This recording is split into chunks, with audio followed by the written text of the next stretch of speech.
The story begins in the kingdom of Yan, in the city of Lu Yun. The city is bustling because a grand auction is taking place at the Pavilion of 10,000 Treasures. Attendees are abuzz with rumors that martial arts techniques from the sacred land of the five elements are up for auction. One person questions if it's true, noting that such a treasure, even if of yellow rank, is powerful enough to defeat practitioners from Lu Yun. He is eager to obtain this technique. A man in red points out someone on stage, identifying him as the son of a wealthy and famous woman from the Lin family of Lu Yun. He then questions a man in blue about how he plans to compete with the rich kid. The rich kid is Lin Yunka, the youngest son of the Lin family. He confidently states that no one is brave enough to outbid him in this auction. The auctioneer, Nalan, who manages the pavilion, steps onto the stage and announces the start of the auction. She presents the first treasure, a superior yellow rank technique, the mountain moving technique, passed down from the sacred land of the five elements. The bidding starts at 300,000 gold coins, with each bid increment being at least 10,000 gold coins. The bids quickly rise to 350,000, then 380,000, and 400,000. But Lin Yunka shocks everyone by bidding 3 million, dismissing the others as mere beggars. The crowd is astounded by his tenfold increase. Nalan inquires if anyone wishes to bid higher. The other attendees doubt anyone can compete with the Lin family. Suddenly, someone crazily raises their hand, offering 30 million, and asking if anyone wants to outbid him. This man is the protagonist, Ifan. The crowd is stunned, noting that 30 million is 100 times the initial value, enough to buy the entire city of Lu Yun. Lin Yunka is furious, wondering who this man is and how he dares to outbid him. As no one else bids higher, Nalan declares the 30 million bid the winner. An old man advises Lin Yunka not to let his emotions control him, reminding him of their other purpose there. Lin Yunka, annoyed, acknowledges but insists he doesn't need the reminder. With the item sold, people begin to leave, but Nalan asks them to stay. She reveals the final treasure of the day, the Celestial Ascension Order, with an initial bid of 2 million gold coins and each increment no less than 100,000. The crowd is awestruck by the legendary Celestial Ascension Order. The old man tells Lin Yunka that this is what Lady Ziner has longed for, and acquiring it would help him get closer to the city's lord's mansion. The protagonist inquires about the Celestial Ascension, learning that it allows a mortal the chance to cultivate in the sacred land, bypassing all other conditions. It requires one to be under 20 years old and to meet certain cultivation qualifications to pass the entrance test. Ifan realizes this is equivalent to a free pass in this world.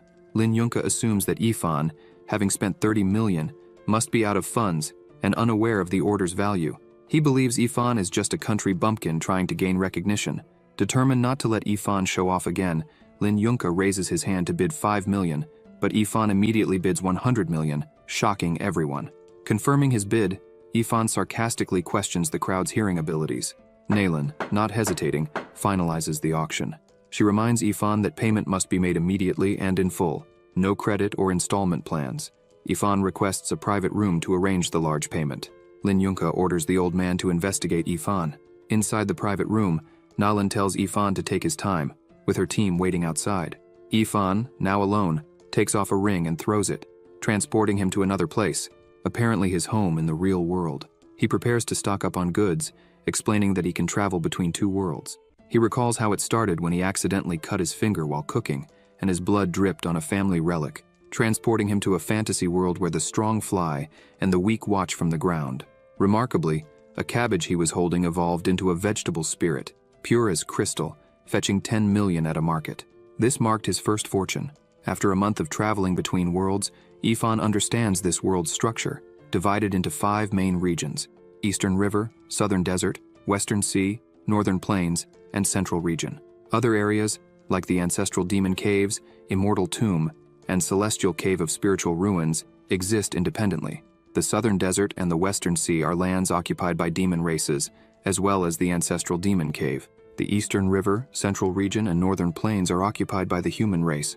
The 3 races, humans, beastfolk, and demons, have been in constant conflict for the past centuries, and are now maintaining a facade of peaceful coexistence. Among the human race, unlike common people, martial artists are extremely respected. Depending on their level of cultivation and their ability to transform spiritual energy into different forms, they are categorized into 2 main realms: the 7th level mystical realm of physical cultivation and the 10th level mystical realm of spiritual cultivation. The 7 levels of the physical cultivation realm are divided into body tempering realm, bone fortification realm, internal strength realm, blood transfusion realm, marrow cleansing realm, enlightenment realm, and profound heavenly realm. The 10 levels of the spiritual cultivation realm are spiritual energy realm, astral spiritual realm, spiritual sea realm, heavenly realm, returned realm, golden core realm, spiritual manifestation realm, divine transcendence realm, and wandering void realm. Moreover, the mechanism of the ancestral ring was something that only came to light through the protagonist's constant reflection. Firstly, for an object to travel to the other world, it must be a plant or animal. All other things cannot travel between worlds. There is also a strict weight limit on what can be brought, around 200 grams. On the other side, if something is taken from the other world to Earth, it turns into trash. Fortunately, the ancestral ring also has a clothing change function, which has been a great help to the protagonist. Returning to the protagonist, he realizes he was so focused on showing off at the auction that he forgot he had only a few vegetables left at home. Now he needs to find a way to get more supplies. He notices something out the window and comes up with an idea. One day later, in the ancestral world, the guards tell Nayland that the protagonist has been in the room for an entire day and hasn't come out. She asks them to wait a bit longer. The right guard says that Ifan is dressed like a common person and doesn't seem wealthy. The other guard says it's very suspicious for someone like him to appear out of nowhere. Nayland thinks about it and decides she won't wait any longer and goes in. But when the door opens, she finds herself face to face with the protagonist. The protagonist grabs her and says it's not New Year's yet, so she doesn't need to make such a fuss. She steps back and asks if Ifan has prepared the coins. She blushes, wondering how he dares to take advantage of her. And if he doesn't pay today, he'll be in trouble. Ifan says that gold coins are a bit hard to come by. Before he can finish, the guards start cursing, calling the protagonist a swindler. But suddenly, Ifan pulls out a beautiful flower. He says they will be interested in the flower. Nayland looks and is impressed. She thinks it's a dragon tail herb. According to legends, it has miraculous abilities to treat external injuries and can prolong the life of those who aren't injured, making it an invaluable spiritual herb. The protagonist asks how much it's worth. If that's not enough, he has more things. Nayland looks at a basket and notices it has more dragon tail herbs, which are a miraculous cure, the blue spirit flower, which can make any woman beautiful forever, and the 1,000-year rootless branch, which is extremely hard to find. These are all worldly treasures. She shouts that having a few of these flowers would be acceptable, but he has a basket full of them. They shout that this small basket is worth at least 200 million gold. And where did the protagonist get these flowers? By helping a janitor gather some dry weeds. He thinks they were just dogtail grass and leaves from some tree he picked up. Nalan, all happy, calls Ifan to talk. She asks if he would like to sell all these herbs to her, thinking that she's traveled the world for many years, but this is the first time she's had such an incredible opportunity, and she can't let it pass by. The protagonist tells her that each dragon tail herb is worth 40 million, and if she wants to take everything, she'll have to pay him. She responds that she has several treasures in her facilities, so he can take whatever he wants from there. Ifan smiles and accepts the offer. A while later, the protagonist is leaving with a bunch of treasures in his backpack. As he leaves, he shouts to Nalan that he took that treasure, but she still owes him. She responds that he can come back whenever he wants. The guard, astonished, tells Nayland that Ifan took all the treasures from the first floor of the hall. Nayland tells the guard that he wouldn't understand. This is called long-term investment. She thinks that someone who can have so many precious treasures but treats them like trash must be a special person. Elsewhere, the protagonist is confused. Two lunatics are trying to rob him. Ifan asks them if they think they can take him. One of the guys tries to attack Ifan, but he shouts, "Return to Earth," and simply disappears. The thief is left baffled. Back on Earth, the protagonist thinks he got lucky, as he hadn't traveled today yet. He realizes it's not surprising that in the other world it's common for people to kill each other to rob. For those who didn't understand, the ancestral ring allows traveling once a day to the other world. The protagonist grabs the book and realizes that he overlooked many things. He didn't even think about wearing a mask when drawing attention at the auction, and he will likely face more problematic situations in the future. Therefore, he must learn martial arts to protect himself. In fact, the protagonist had already tried to cultivate before, but the martial arts techniques of the ancestral world are so difficult to comprehend that he doesn't even know where to start. He opens the book and notices something, realizing that the martial arts technique has unexpectedly become simple to understand. Ifan understands that if he brings the martial arts to Earth, they will be very easy to learn. He intends to become the supreme master of martial arts.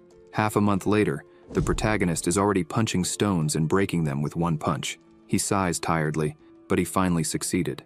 In the last 15 days, he has been diligently cultivating according to the mountain-moving technique, while nourishing his body with the food he brought from Earth.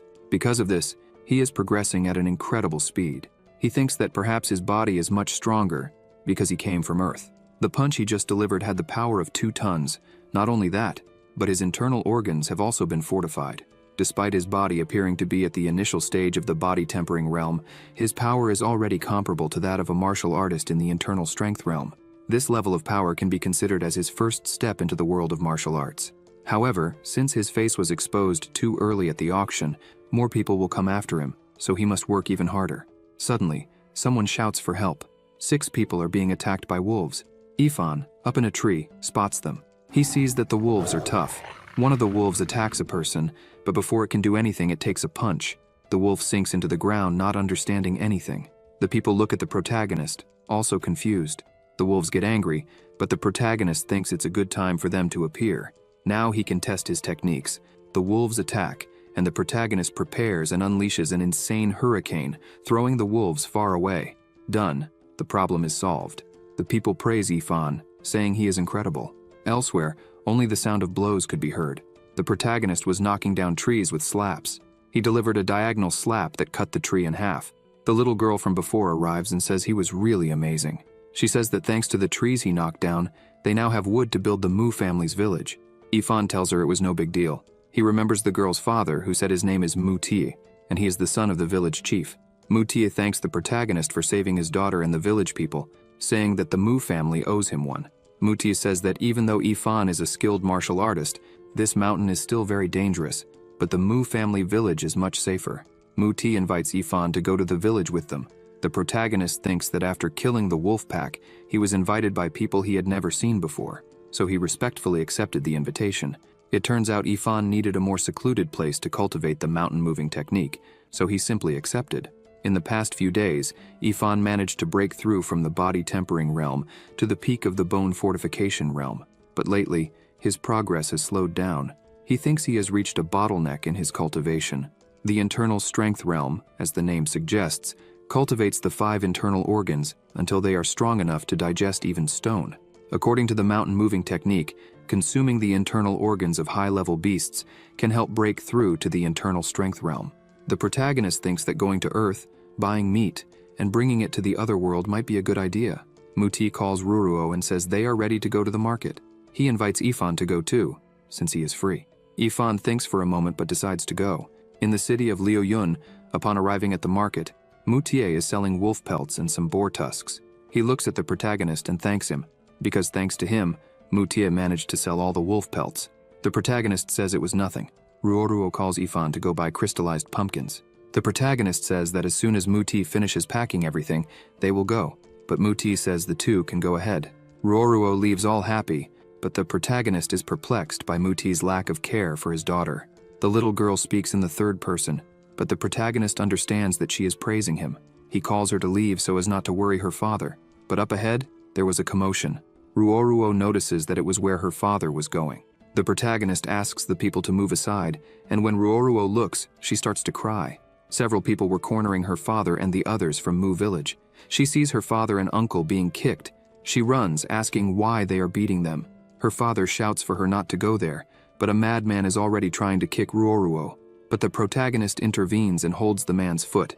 The protagonist held the man's leg so tightly that he simply broke it in half. He asks the man how someone at the advanced stage of body tempering could attack a 13-year-old girl so mercilessly. The man, twisted on the ground, asks who the protagonist is and how he dares to do this. He shouts for everyone to attack the protagonist, but it's no use. Ifan lands a single blow on one of the guys, knocking down a bunch of them. He steps on the fallen man and asks if the guy is going to teach him a lesson now. The fallen man says he wouldn't dare and begs for mercy. A bald man in the back is just watching. He thinks that the protagonist, even though he's young, is already in the bone fortification realm, and wonders how he managed to do that. Ifan grabs the man and asks why he was beating the people on the street. Ifan tells the man to answer properly, or his next punch will crush his head. Ruoruo's uncle approaches Ifan and says it's not necessary, as these men are from the lord of the city's mansion, and they can't afford to mess with them. The protagonist looks at Yan and asks what exactly happened. Meanwhile, Ruoruo is asking her uncle if his leg is okay. Suddenly, the bald man arrives. His name is Zhou Heng, and he is the head guard of the city lord's mansion. He says he will answer the protagonist. The bald man says that Yan bumped into the young lady's carriage and therefore should have his legs trampled by horses, and still, he had the audacity to argue with the young lady. From the back, a man shouts that it was the carriage that lost control and hit Yan. They even went to ask what had happened, but they started beating them for no reason. Muti holds Li and tells him to be quiet, because what happened was their fault. Muti kneels on the ground and admits that the mistake was theirs. He asks the young lady to forgive them, since his brother's leg was broken. The protagonist thinks that this girl is the eldest daughter of the city lord. Since ancient times, people have not dared to fight with the nobility. Ifan understands why Muti doesn't want to mess with them. The girl begins to open the curtain and says that since they are wrong, they must pay for their mistakes. This girl's name is Lan Zener. She orders the bald man to cut off each of their legs to serve as a warning to others. They are shocked by how cruel this girl is. She says dismissively that they will only lose their legs, while she lost her good mood. She tells the bald man to cut. The bald man says that if it's what she wants, then he will do it. Zhou Heng tries to cut one of the guys, but the protagonist holds his sword with his hand. Zhou Heng is shocked. Then Ifan tries to slap the bald man, but he manages to dodge. Zhou Heng retreats a bit. Ifan asks the fallen man if he is okay, and the man says yes. Ruoruo is crying, afraid that Ifan will get hurt. Lan wonders where this boy came from and how he dares to go against her. Suddenly, the protagonist advances, and the bald man tries to defend himself with his sword, but the protagonist strikes the middle of it, breaking it effortlessly. The bald man wonders how this boy broke his sword with a single strike. He thinks the protagonist is very powerful. Without giving him time, the protagonist delivers another punch. The bald man tries to protect himself with his arms, but still takes the hit. The protagonist realizes he didn't knock down the bald man. The bald man says that the armor was given to him as a reward by the city lord. It is invulnerable against spears and swords, and no matter how strong the protagonist is, he won't be able to break it. But the protagonist delivers another punch to the bald man, breaking his stance and throwing him far away. The others go to check on the bald man to see how he is. The onlookers say that today is a good day for those who can see well. The girl next to one of them tells him to speak softly, or else he will get into trouble. Suddenly, the bald man gets up, furious. He uses a fortification skill called Bloody Chi Release. The protagonist is worried about this. The bald man uses another skill called Furious Tiger Fist and delivers several blows to the protagonist. But Ifan, after taking several hits, realizes something. The bald man continues attacking and realizes that the protagonist doesn't even know martial arts yet. He says that the protagonist is at the beginning stage of the blood transfusion realm. The protagonist says that the bald man is 2 realms above him, and even so, he is very weak. Ifan delivers a solid punch to the bald man, twisting his jaw. The others go to check again if the bald man is okay. The people can't believe what they are seeing. The bald man wonders how this boy who doesn't even know martial arts is so powerful. Ruoruo goes to Ifan and asks if he's okay. He says yes. He realizes that his physical body, upon going to the world, seems to have naturally become a divine body, and his strength has already far exceeded that of this realm. Lan orders the guard to mobilize the soldiers from the city lord's mansion and detain everyone in the crowd, imprisoning them in the dungeon. They kneel and affirm to her. Muti tells Ifan that if the guards arrive, there will be trouble because, to date, no one has left the dungeon whole. But Miss Nalan arrives suddenly. She says it seems Miss Lan really has a lot of power and authority. The people look at her. Nalan continues saying that Lan runs over civilians in the street, kills people, and abuses her authority. She asks Lan if the Yan dynasty has already changed its authority and become the Lan family. Lan asks what Nalan means by that. Nalan responds that she saw Miss Lan trampling civilians in the streets with her own eyes. She goes to Ifan and introduces herself to him. The protagonist asks her not to be so formal. Ruoruo is impressed that they know each other. She thinks she just heard that this beautiful woman is the owner of the 10,000 Treasures Pavilion, considered the largest merchant institution in Luyun City. She even wonders how Ifan knows her. Lan says she didn't expect Nalan to be attached to a bunch of riffraff. Nalan replies that common people are the foundation of this country, and Miss Lan, as the eldest lady of Luyun City, repeatedly calling people unpleasant and lowly. Nalan wonders if, by chance, these words reached the royal city. Would she receive any criticism? Lan asks if Nalan is threatening her. Nalan responds that she wouldn't dare, but if Lan takes these people, she will have to go through the 10,000 Treasures Pavilion. Lan thinks for a moment. She remembers that the 10,000 Treasures Pavilion is the largest merchant association in the Yan province, with a strong foundation and numerous experts. If they feel offended, endless problems will surely come her way. So she decides to let it go and leaves. Now the Mu family is safe. Elsewhere, the protagonist thanks Nalan for saving them today. She responds that it was nothing. She asks to take the injured to the guest room to check their wounds.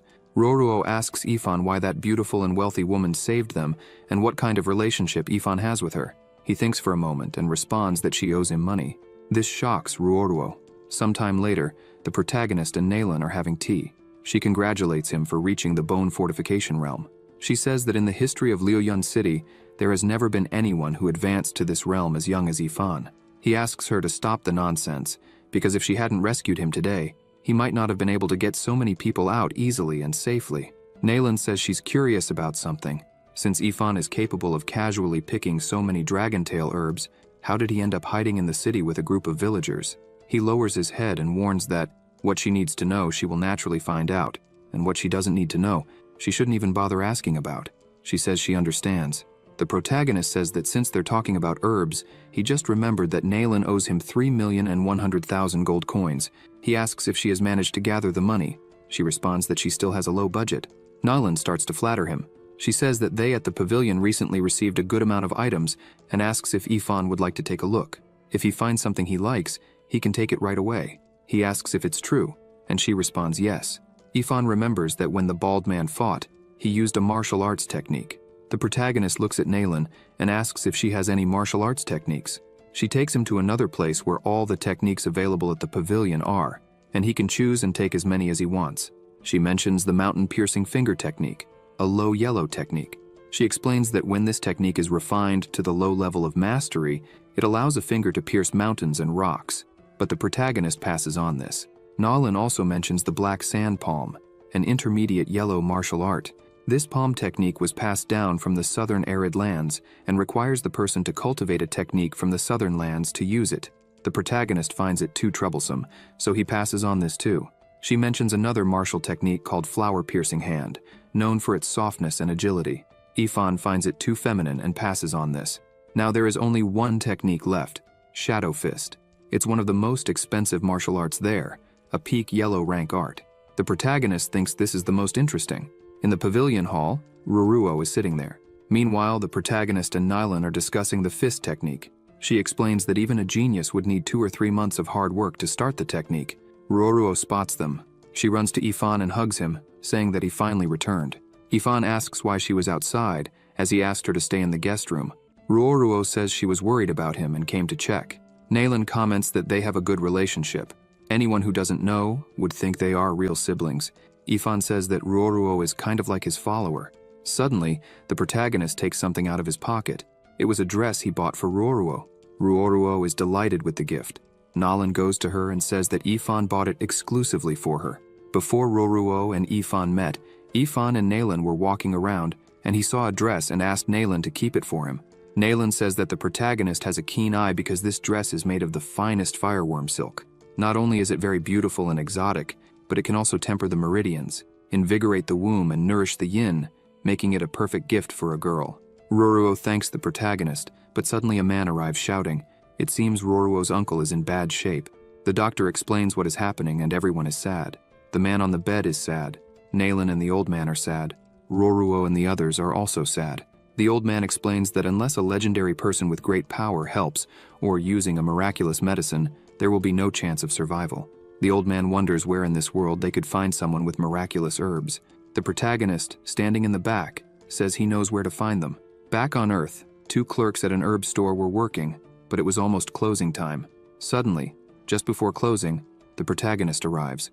The clerk is startled, but who wouldn't be startled by this face? Meanwhile, in the other world, the people were just waiting. Ruoruo wonders why Ifan hasn't returned yet. It was late at night and he still hadn't come back. Suddenly he enters the room. He shows some herbs and asks the old man if they would work. The old man is left speechless upon seeing them. They are herbs: blue unicorn bloodflower, Xidigarba king cordyceps, and Yunling 7-star leaf. All of these are precious and rare spiritual herbs in this world. The old man says they will indeed work. He thinks this is the first time in his life he has seen so many rare medicinal herbs together at the same time. Ruoruo notices that the protagonist's hand is injured and asks what happened. He looks embarrassed and remembers what happened. When he was on Earth, he asked for some herbs for leg injuries. He put his hand on the door, but the door closed automatically. Ifan says that In the heat of the moment, when he returned to Earth, he thought he still had body fortification. 3 days later, Ruoruo was cooking. She scolds her uncle because she had told him to rest and he was there again. He tells her not to worry because now his legs are fine. He asks her where Ifan is. She replies that he went out hunting and said the injured need more nutrients. She says that Ifan didn't let anyone go with him. Meanwhile, with the protagonist, he was already fighting a giant snake. The snake coils around him, but it doesn't stop him. He uses the fist technique, and suddenly the snake attacks him again. The protagonist just laughs because it was all part of his plan. The snake simply explodes, and Ifan takes its heart. He says that this shadow fist is really impressive. Now Ifan is at the intermediate stage of the internal strength realm, and for those who thought one heart was not enough, the protagonist has a basket full. He sighs, having finally finished. He remembers Miss Nayland saying that this high-level martial art was extremely difficult to comprehend, and that even a genius would need up to 3 months of hard training to start. But after undergoing simplification on Earth, this sophisticated secret art was modified so that even an idiot could understand it. Ifan says that if Nayland found out that he had already successfully mastered the technique and advanced to the advanced stage of the internal strength realm, she would probably be astonished. The protagonist thinks that although he has advanced so much, he had to eat wild animal organs for several days, and he will never forget the taste. He remembers Ruoruo bringing him a dish with pork liver, chicken gizzard, duck intestine, lumbar flour, and snake bile soup. The protagonist intends to catch a few more animals to give Yan a nutritious meal and also bring some fruits that Ruoruo likes. But suddenly, some arrows come his way. He notices and manages to dodge. Ifan asks whoever is there to stop hiding. Some masked people jump from the trees and surround him. They ask how the protagonist noticed them. Ifan asks if Miss Lan sent them there, but the man says he doesn't need to know that. They all advance to attack the protagonist. He just dodges and discovers the level of the masked guys. The first one is at the advanced stage of internal strength. 2 others are at the initial stage of internal strength. The protagonist sweeps the other 3 and sees that they are at the bone forging stage. He prepares and says that it is already late and Ruoruo must be getting anxious. So he decides to finish it quickly. He delivers consecutive normal punches and defeats them all at once. The masked guy is puzzled because the information given to him was that the protagonist had no technique and was at the bone forging stage. The protagonist says that the information was wrong. The masked guy thinks that with the protagonist's strength, he could easily crush their organs and bones. But the protagonist chose not to kill them. The guy wonders how the protagonist has such precision in controlling his strength. Ifan steps on the madman and asks who sent him, saying that if he speaks, he will spare his life.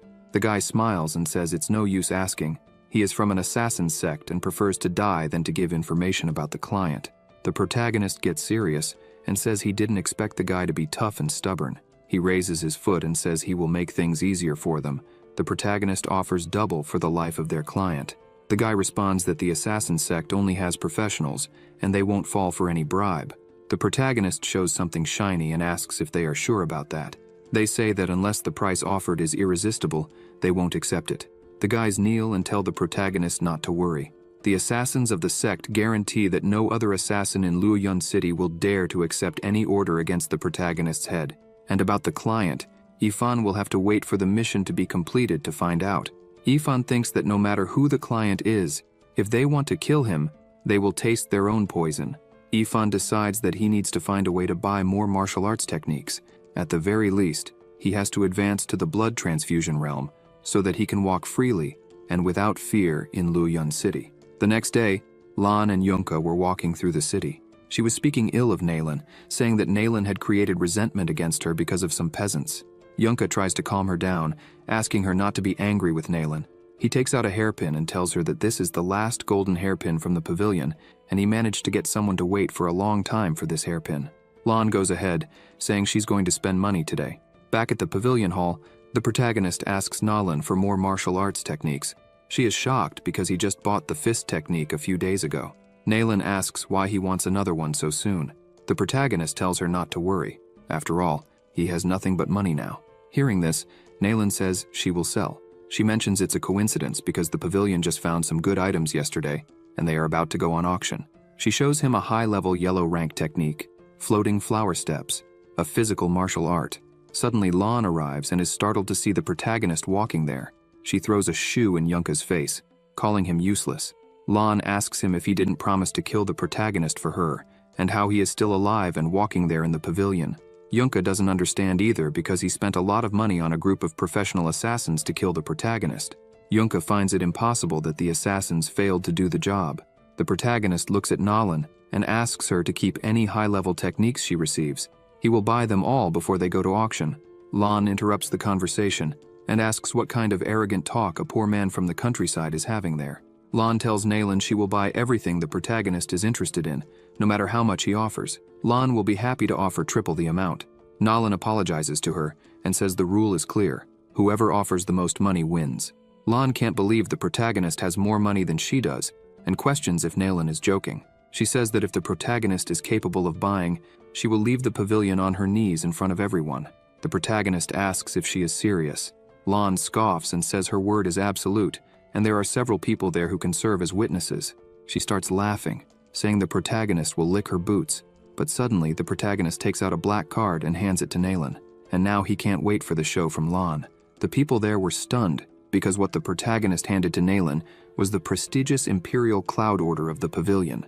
The Imperial Cloud Order is a token given exclusively to extraordinary buyers of the pavilion, granting them elevated status.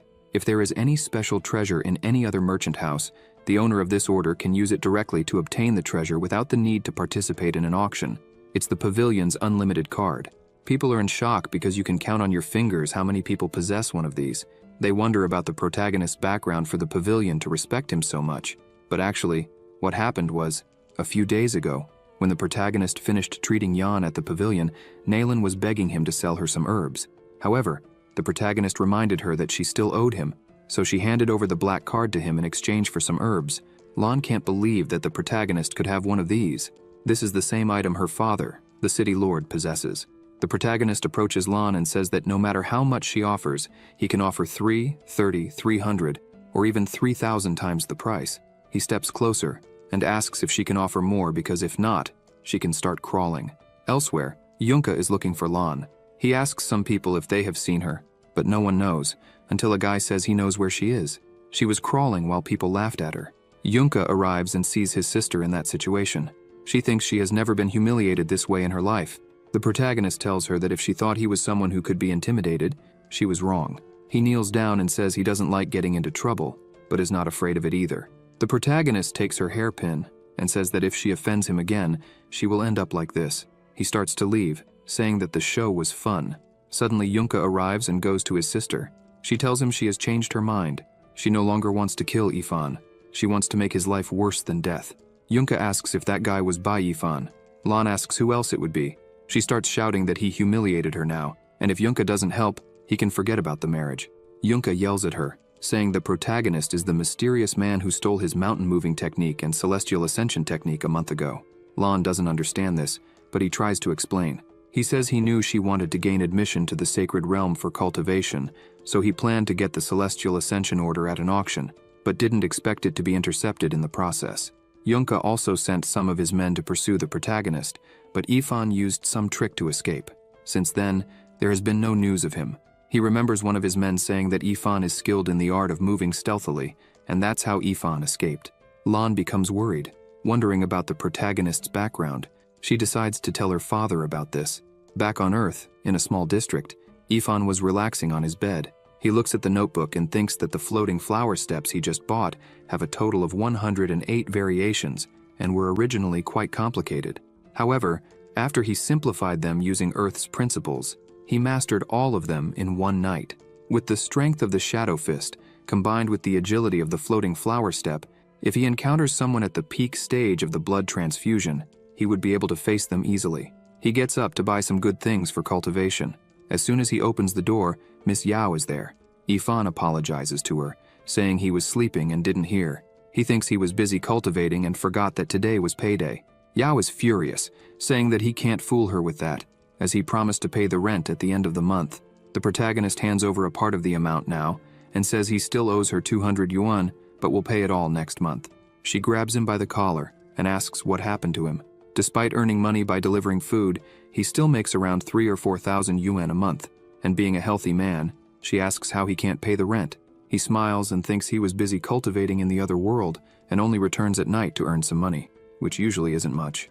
Yao returns the protagonist's money and says he can't live like this. Giving the money back to him for now, but warning him to pay everything next month. Ifan thanks her for this.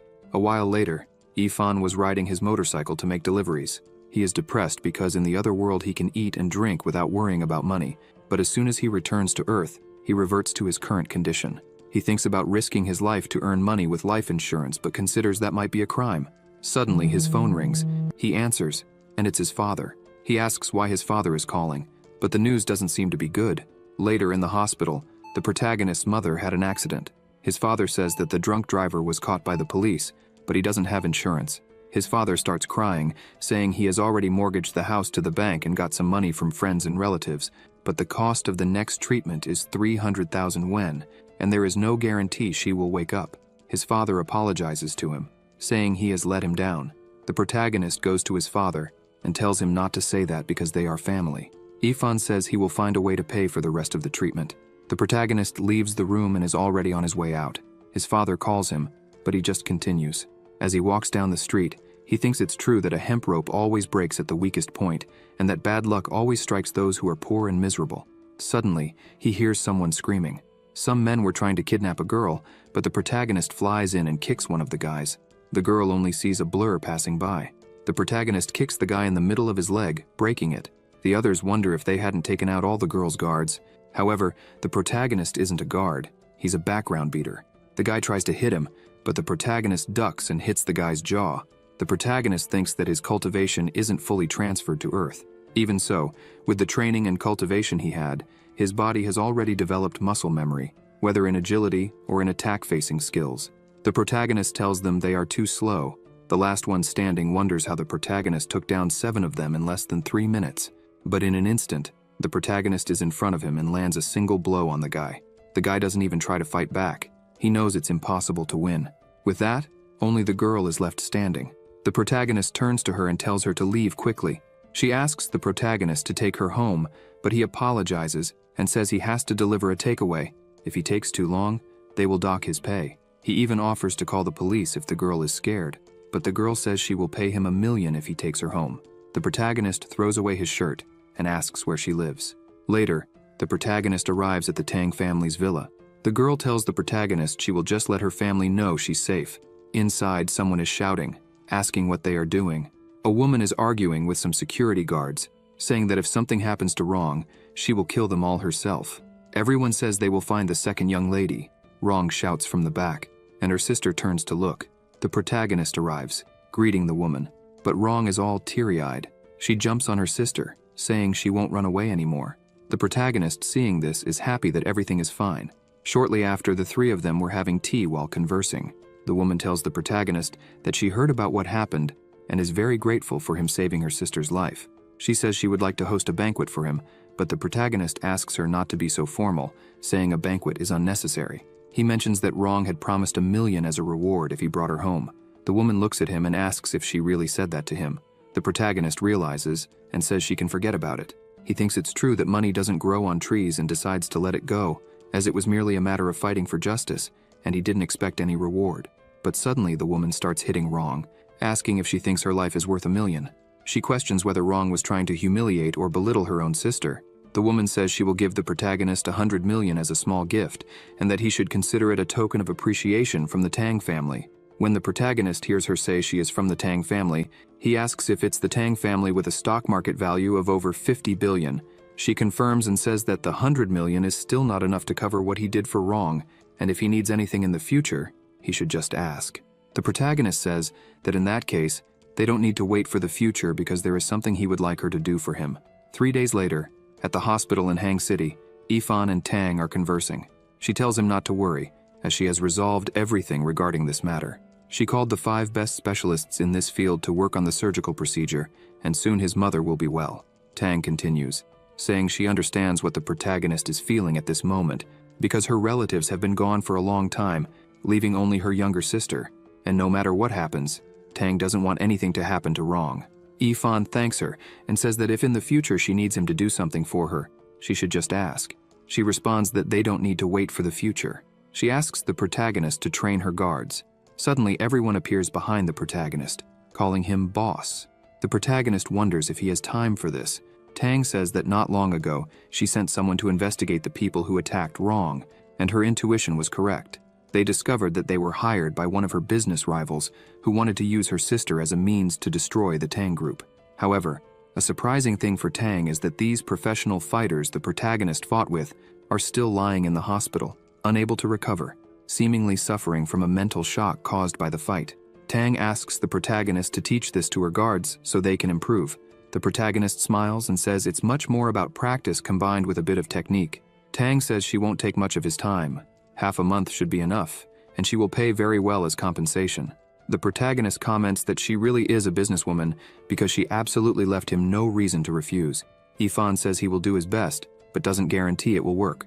Tang accepts and says she will organize the training time and do her best to ensure it doesn't interfere with his personal life. The protagonist thinks this is good because he will have time for his family, and once he gets paid, there will be no debt between them. Thus, the protagonist had been training the Tang family's guards for half a month. At the hospital, the protagonist's mother finally woke up without any problems and was responding well to the doctor's treatment. Arriving home, the protagonist relaxes a bit because the training is finally over, and his mother as well. He decides to enter the other world to see how things are going. He has been very busy over the past month and doesn't know how Muti and Ruoruo are after returning to the village. But when he enters, he is completely shocked. The village was destroyed, everything on fire. He wonders what happened. The protagonist runs, shouting the names of his companions until someone calls him. It was Nalan. She says she was waiting for him. In the pavilion warehouse, the villagers were recovering from the disaster until the door opens. It was Ifan and Nalan arriving. They start talking. The protagonist asks if they are okay, but he notices that Muti's right arm is no longer there. He asks what happened, and then he realizes that everyone has lost a part of their body. Muti says it's okay because it's just an injured hand. The important thing is that everyone is alive. The protagonist notices that Ruoruo is not there and asks where she is. Muti says, somewhat sadly, that Ruoruo is not well. At that moment, Ruoruo is all bandaged up, and the old doctor is taking care of her. Her whole body is burned. She looks at her reflection in the water and wonders if that is really her. She starts screaming that she doesn't want to be treated, that she would rather die because she doesn't want to live looking like a monster. But suddenly the protagonist arrives and makes her faint. He tells her that everything will be okay after a night's sleep. She cries upon seeing that Ifan has returned. Nalan says they were lucky to find and save her, but her body was badly burned. There is almost no healthy skin on her body. Nalan says that Ruoruo was such a beautiful little girl at such an innocent age, and something like this happened to her. She says she doesn't know if Ruoruo will be able to live with this for the rest of her life. The protagonist, furious, asks who did this. Nalan says the culprits are the Lin family and the City Lord's mansion. Earlier, at the City Lord's mansion, Yunka was flattering the City Lord with spirit stones. The Lord appreciated Yunka for flattering him. Suddenly, Lan arrived and asked if Yunka wasn't going to break Ifan's bones. Yunka asked her to calm down. The City Lord told Lan to stop joking because Ifan appeared out of nowhere, with strength comparable to those from the Empire. He had heard from Kair that Ifan was able to dominate a group of assassins, and with that, they had subordinated themselves to him. Thus, Ifan's strength was unpredictable. He said that if she wanted to capture him, she couldn't be in a hurry. Lan felt frustrated by this. Her father laughed, recalling how she was humiliated at the pavilion. He said he had already talked to Kair to take the soldiers and cavalry to massacre the Mu family's village. Yunka said he counted the bodies and realized there were more than 10 people missing from the village. She didn't know exactly where these people were. They might have been rescued by someone. The Lord told Yunka to put up wanted posters in the city to find the missing people and Ifan. Nalan finished recounting what had happened. She said she had some connections in Luyun City, and when she discovered this, she sent some men to help. Unfortunately, the Lin family was quicker, and by the time she arrived, it was too late. They started helping everyone who was still alive. Ruoruo was hiding inside a rice pot, but she also suffered severe burns due to the surrounding fire. The protagonist thanked Nalan and said he would never forget this favor. Nalan asked what the protagonist planned to do now. He replied that he would kill them all. She shouted at him that it was impossible, as there were cultivators at the blood transfusion realm in the Lord's mansion, and the Lord himself was at the 5th stage of the marrow cleansing realm. There were rumors that he had a high-level arcane weapon, but the protagonist didn't care. He said he didn't like killing people, but if they insisted on killing his friends and loved ones, he would show no mercy. The protagonist said that even if the Lord was at the 5th stage of the marrow cleansing realm, he would still be able to kill him. But before leaving, the protagonist asked for one more favor. He asked Nalan to take care of them for a while. Right after, the protagonist returned to Earth and went to a pharmacy. He bought many herbs and remedies for burns. The clerk even asked what all that was for, but the protagonist told him not to ask. The protagonist started to leave, and the clerk found him a bit strange. At the airport, the protagonist and his parents were there. His father asked if Ifan really didn't want to go with them, but Ifan started to leave and told them not to worry about him. They could go to the Maldives and also not worry about money, as there was still $500,000 left on the card. His mother tried to call him, but his father said that Ifan was now an adult and had his own problems to deal with, and since they were his family, they had to support him and not be a problem that prevented him from moving forward in life. Night fell, and Yao's phone rang. She looked and wondered who would be sending so many messages at this hour of the night. She saw it was Ifan. He said he had some problems to solve and wouldn't be able to stay there for a while. He mentioned that he had paid the rent in advance and transferred it directly to her account, and that she should consider the rest of the money as advance payment for any future rent. He thanked her for everything she had done for him. She was happy that he hadn't misunderstood, and also that he had finally found a good job since he paid the rent in advance. But when she opened her bank account, she saw that the transfer was for $100,000. She wondered what Ifan was doing to earn all that money. Back in the other world, the protagonist arrived with a special herb and asked the old man if it would work. The old man said it couldn't fail. He questioned how the protagonist got such legendary medicinal herbs so quickly, herbs said to be as legendary as gods and dragons, not seen or found anywhere in the world. The protagonist asked if it was quick because he thought it took too long. He thought that the ring's weight limit was too small, and it took a long time because he had to make several trips. The old man announced that they had returned. He thought that the protagonist's feelings for these people were really deep as the ocean and as high as the sky. Naylin asked if the medicine was ready. The protagonist handed it to her and told her to leave it with her. Ruoruo asked if she would be able to return to how she was before. The protagonist said that once she was well, he would buy beautiful dresses for her. 15 minutes later, Ruoruo screamed and dropped the mirror. The protagonist, standing by, quickly opened the door asking what had happened. She was radiant, and her whole body was in perfect condition. Ruoruo said she had really recovered, and even seemed to have grown 6 years older. She apologized for breaking the mirror. It had fallen from her hand when she was surprised. The old man said he was worried about her, thinking something bad had happened. The protagonist went to her and said she looked more beautiful than before. Could it be that the herb makes one more beautiful? Could it be that it also makes a girl older? Nalan couldn't believe that the protagonist was walking around with so many herbs considered worldly treasures. She wondered where exactly he came from. The protagonist went to her and said he would like to give this dragon tail flower as a symbol of his gratitude. Additionally, he had another favor to ask. He wanted all the high-level martial arts she had, and he also wanted to choose a place to train as soon as possible.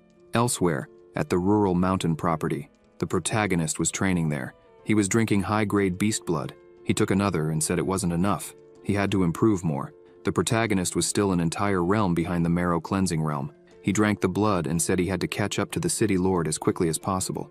Ifan continued training. He used a technique called Flaming Yin Slash, which cut through trees and stones with one strike. He drank more blood and used the Flaming Yin Slash again, but for him it still wasn't enough. He thought it was far from enough. The old man asked Naylin how many martial arts techniques she had given the protagonist. He said he might be seeing things, but it seemed like the protagonist was drinking demon beast blood, as if it were water. Naylin responded that when it comes to the world of martial arts, it's better not to ask too many questions and just go with the flow. She couldn't be surprised anymore by what the protagonist did now. The afternoon arrived, and the protagonist was training the Storm Rainsword technique. By night, he was training the Silver Moon Slash. The day arrived again, and the protagonist was still training. He was tired and sweating, and everything around him was cut down, both mountains and trees. He celebrated finally advancing to the blood transfusion realm. Nalan arrives, calling out to the protagonist.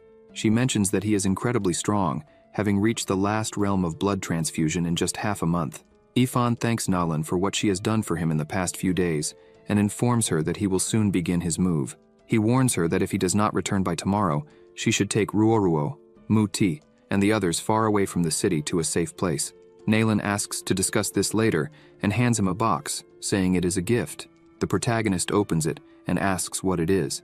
She explains that it contains a wild talisman that can increase a martial artist's maximum strength and a protection talisman that defends against high-intensity attacks.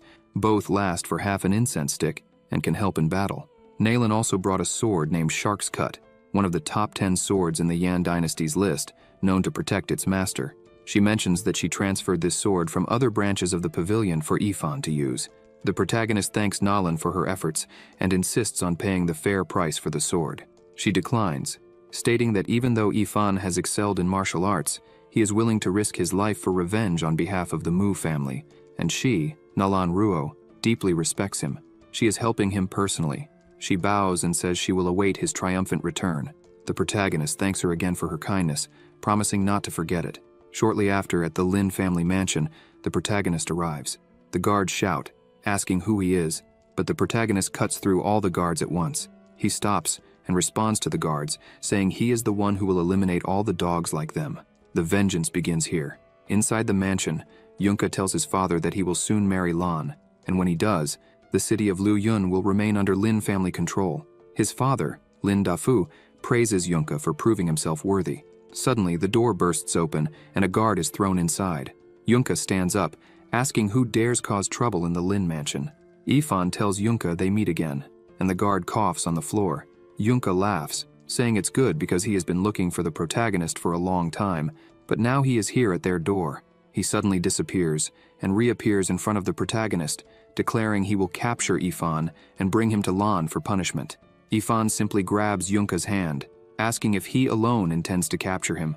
The protagonist breaks Yunka's arm with a slap. Yunka, in pain, asks how Ifan dares break his arm and is shocked at how quickly Ifan reached the blood transfusion stage. Ifan says he not only dared to break his arm, but will also break his legs. Ifan kicks Yunka's leg, twisting it. Yunka falls in agony, and his father is shocked. Yunka tells his father to run to the city lord. Lin Dafu starts running, but the protagonist appears before him, asking if he is fleeing. The protagonist grabs Lin Dafu by the neck, saying it's too late to run. Lin Dafu pleads that Ifan cannot kill them all. The protagonist asks why. Lin Dafu explains that the matter of the Mu family was handled by him and his son under the city lord's orders. If Ifan kills them, the city lord will never let him go. Yunka, from behind, agrees, saying he and Lan are engaged and considered siblings by law with the city lord. Yunka warns that if the protagonist harms them, the city lord will kill him. But Ifan, unfazed, breaks Lin Dafu's neck. He throws the body away, leaving Yunka in shock. Ifan says he will take his chances. Terrified, Yunka offers all the Lin family's treasures and properties to Ifan, begging for his life. Ifan finds it amusing, asking how much the Lin family would be worth if sold. 10 million? Or maybe 50 million? The protagonist crouches and tells Yunka that since he is about to die, he can reveal that a single medicinal herb Ifan can casually obtain is worth tens or even hundreds of millions. He asks if Yunka truly believes he is interested in the Lin family. Yunka starts pleading, admitting his mistake and asking for forgiveness. Ifan says there is no need to apologize to him. If Yunka is truly sorry, he should go with his father to pay for the deaths of the Mu family villagers. The protagonist twists Yunka's neck like a chicken. Ifan declares that next is the city lord's mansion. At the city lord's mansion, someone rushes in, reporting that something terrible has happened. A message just arrived stating the Lin family mansion is under attack. The city lord asks what exactly is happening. His messenger explains that according to a concubine who escaped the mansion, a man named Ifan is there seeking revenge and has already killed many people. Hearing the protagonist's name, the city lord orders the messenger to pass on his command, block all exits of Lu Yun City. He tells Generals Peng and Yu Lei to bring 300 armed guards and follow him to the Lin family mansion. As the city lord leaves, he wonders if Ifan shouldn't be dead. He mounts his horse and instructs his two companions, Yuan and Bing, to stay at the mansion and protect his daughter Lan. If there is any trouble, they must report immediately. The two acknowledge and confirm they will follow the orders. Thus, the city lord and all the guards head after the protagonist. Lan was returning and asked Bing and Yuan where they were going with her father and all the troops.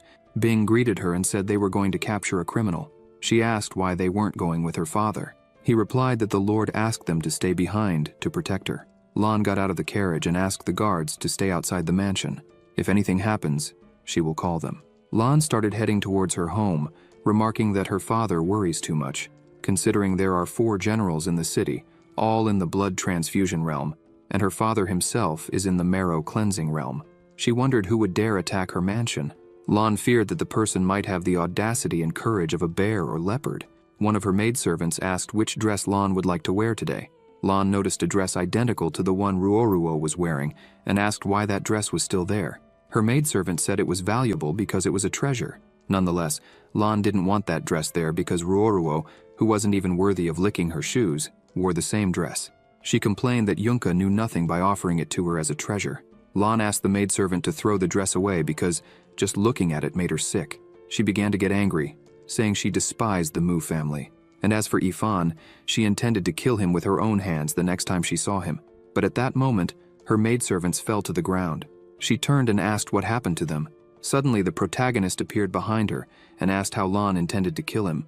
She backed away in fear, asking why he was there and how he dared to enter the Lord's mansion. Ifan asked, "So what if it's the Lord's mansion?" Lan started screaming for the guards, but the protagonist said there was no one to call for, as the 100 guards and the 2 generals in the blood transfusion realm were all killed by his hands. She began to panic, realizing that Ifan alone had killed 2 generals in the blood transfusion realm and 100 guards almost instantly since she hadn't heard any commotion. The protagonist drew his sword and asked Lan if she knew why he was there. He said he had warned her not to mess with him. Ifan put the sword to her neck and asked if she and Yunka had planned the massacre of the Mu family. He informed her that Yunka was already dead and now it was her turn. She fell to her knees and began to beg for her life, saying she was only 18 and too young to die. If Ifan spared her life, she would do whatever he wanted. The protagonist became even angrier because Ruoruo was only 13, and some children burned to death in the village because of Lan's actions, even newborns. How innocent were they? Lan started screaming that she was wrong and offered her body, saying she was still a virgin and it would be a shame to kill her. But the protagonist cut her arm, saying that a woman like her would make him vomit even if she were naked. Ifan sheathed his sword and said that the heavens are just, and he could give Lan a chance to live. He reminded her that she had said Ruoruo wasn't worthy of licking her shoes. Now she would have to clean the protagonist's shoes until they shined.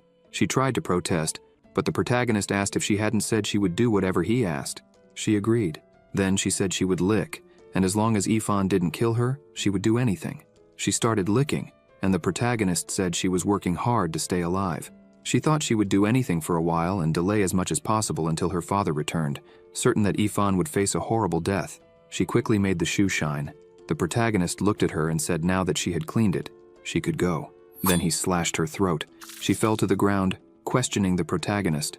Outside the Lin mansion, the Lord and the guards were arriving. The Lord sensed something. One of his guards asked if something was wrong. He replied that it was nothing, just a vague bad feeling that came over his heart.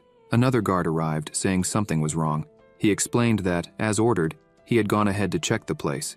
When he entered the mansion, he found only the guards' bodies, but did not find Dafu or Yunka. The Lord understood what was happening. He shouted to everyone that it was a trap to lure them out of the mansion, and now they must return as quickly as possible. As he ran, the Lord thought that if Ifan touched Lan, he would kill all 9 generations of the Mu family. When he reached the front of his mansion, he saw 3 bodies tied to the gate: Lan, Dafu, and Yunka. The protagonist was there, waiting for the Lord to return. The Lord, enraged, disappeared and reappeared in front of the protagonist to attack him. Ifan drew his sword, saying it was yet to be seen who would die today. He used a skill called Sword Rain, but the Lord dodged and wondered if it was sword energy, the Violent Sword Rain technique. The Lord took a stance and thought about the Violent Rain technique, a high-level yellow-ranked sword technique. Even for him, it took about a year to begin understanding it. He remarked that Ifan had disappeared and after 2 months passed the internal force realm and achieved complete success. The protagonist said that the Lord had sharp eyes. The Lord is not surprised that Ifan was able to kill so many experts from his mansion, given the protagonist's strength. The Lord uses a skill called Chi Technique in Blood Veil. He declares that Ifan is a fool for thinking he can fight against him, who is in the marrow cleansing realm, while Ifan is only in the blood transfusion realm. But the protagonist doesn't care, and uses another skill called Tempest. The sky fills completely with blades of water and the Lord is shocked. All the blades attack the Lord, and as one is about to pierce his head, he uses a shield, the 9 Clouds Ring. The protagonist sees that the blades cannot penetrate the shield, and suddenly, a lightning bolt with absurd intensity comes from the Lord's hand. Ifan realizes it is a magical weapon. The Lord says that now that Ifan has forced him to use his magical weapon, Ifan deserves to die today. He launches a lightning bolt at incredible speed, but the protagonist uses the floating flower steps technique and dodges without difficulty. However, the Lord doesn't give Ifan time and attacks again, hitting the protagonist squarely. The Lord starts laughing at the protagonist, asking why he doesn't try to run again if he wants to escape. However, when the dust settles, the protagonist is standing in the middle, completely unscathed. The Lord doesn't understand how this is possible.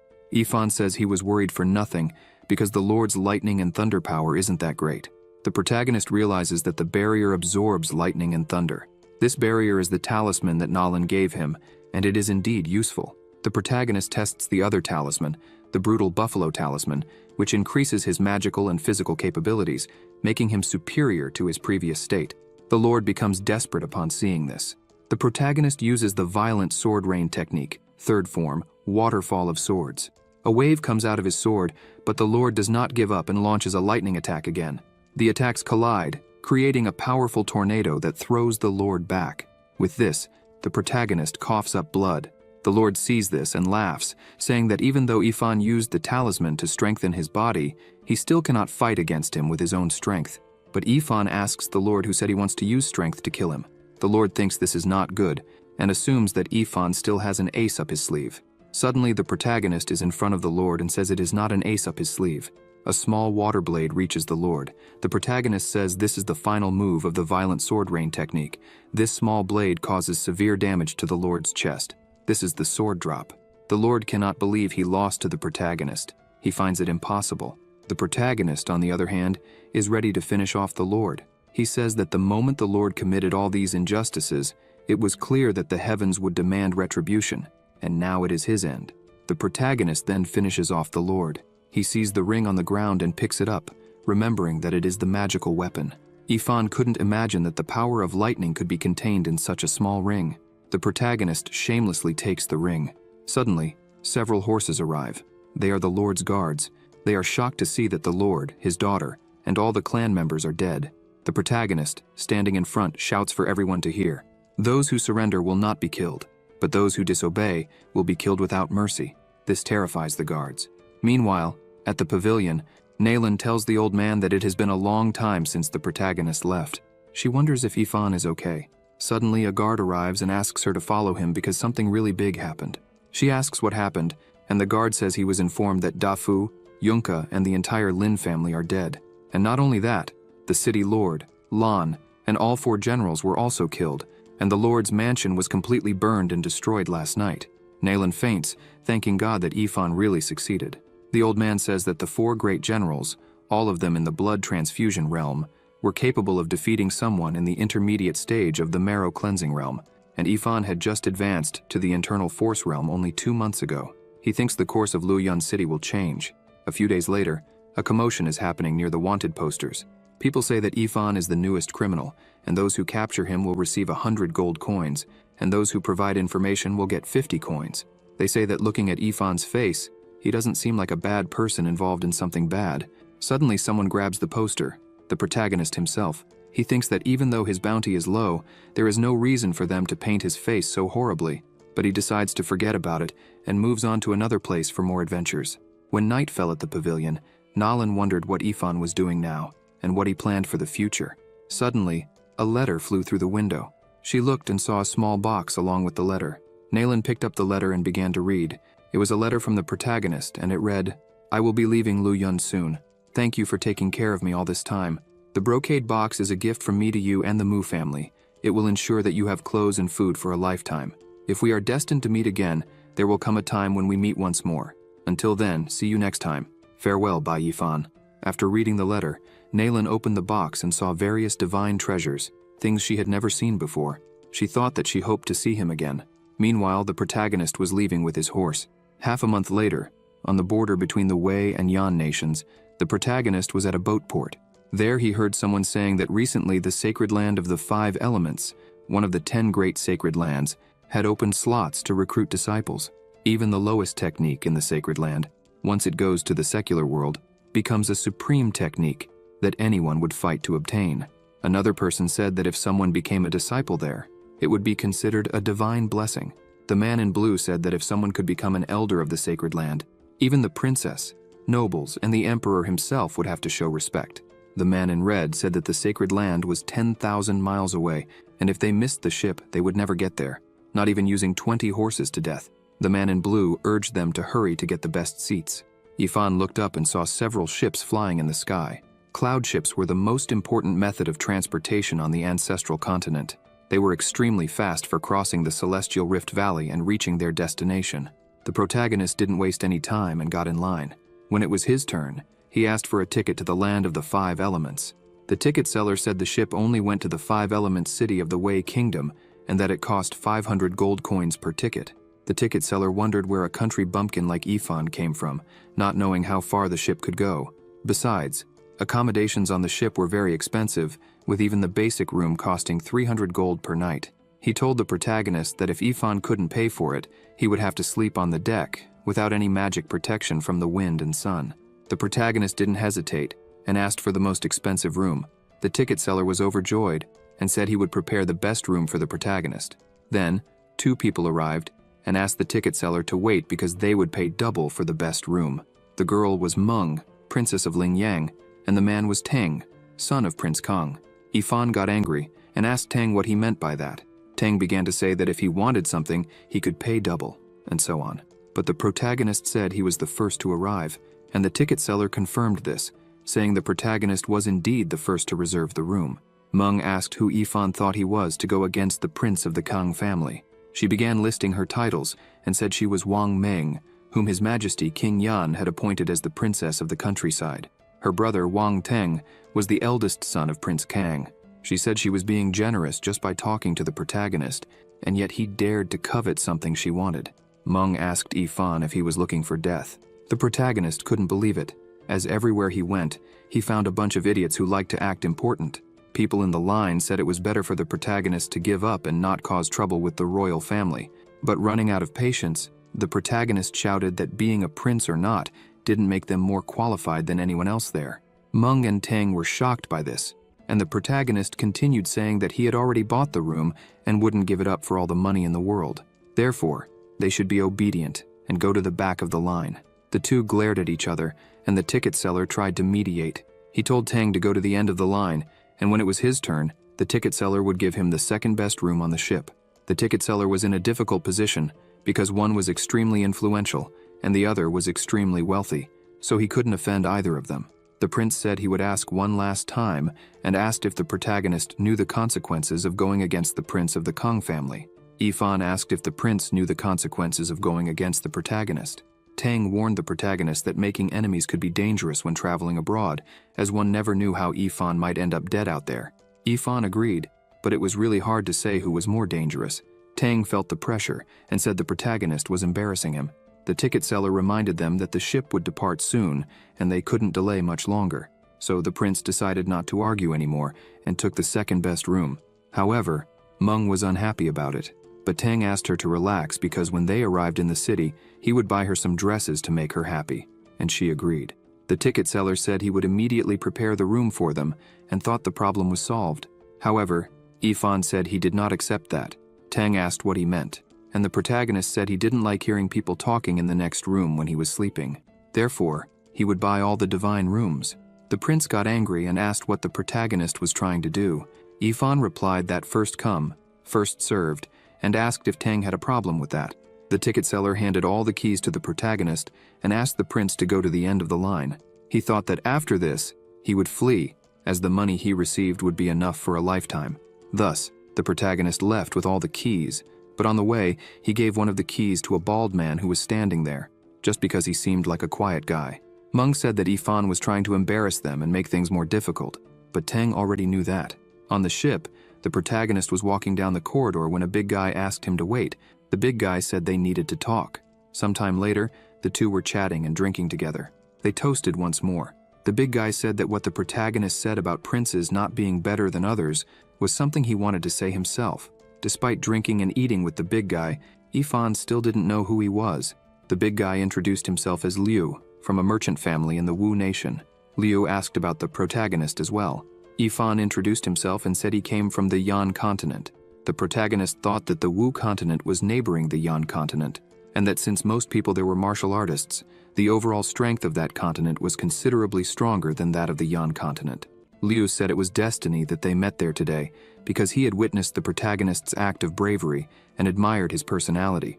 Therefore, Liu wished to be friends with the protagonist. Liu said he wasn't afraid to admit that his journey was to participate in the admission exam for the Sacred Land. If those two people, Teng and Meng, dared to take revenge on the protagonist, he would be the first not to spare them. Tonight, he would stand guard so that the protagonist could sleep peacefully. Ifan thought, when did he ever say he was worried about such a thing? The big guy decided to toast once more. An hour later, the big guy was completely drunk when suddenly a lightning bolt almost hit the ship. Even though it didn't strike directly, the ship became very unstable, and the big guy went flying. The protagonist wondered what was happening. People on the ship were being thrown around by the force of the wind.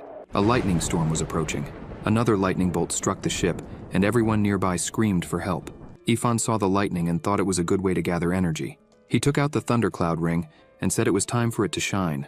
He remembered that while on the way there, he had examined the ring thoroughly, and the magical weapon could store lightning during storms and release it when necessary. Unfortunately, he hadn't encountered any storms in recent weeks.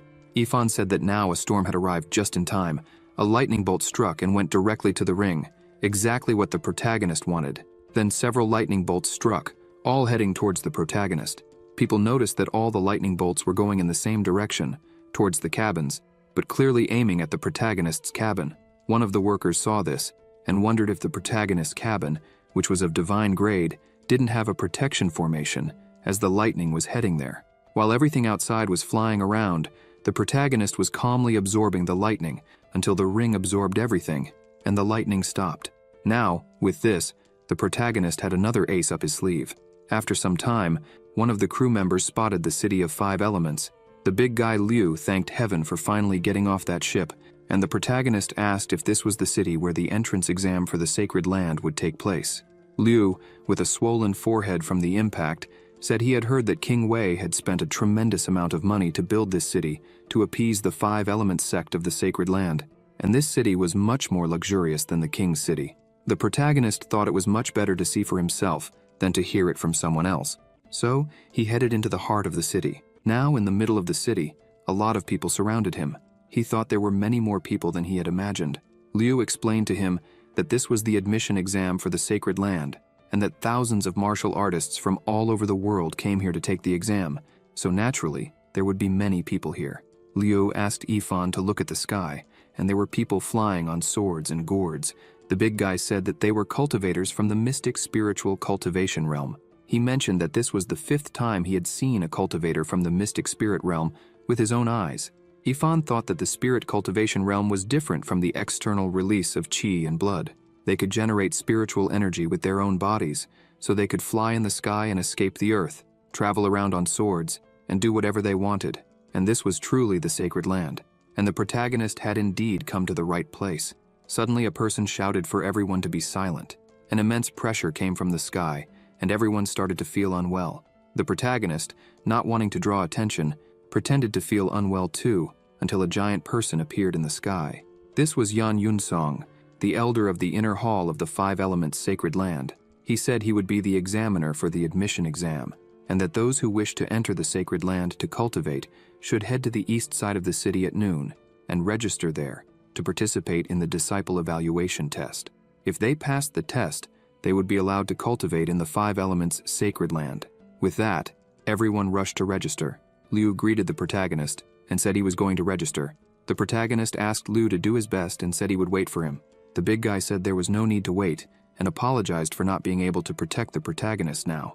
But as he left, he asked the protagonist to hide when he was afraid. He said this because he thought they wouldn't see each other again, believing the protagonist wouldn't make it to the sacred land.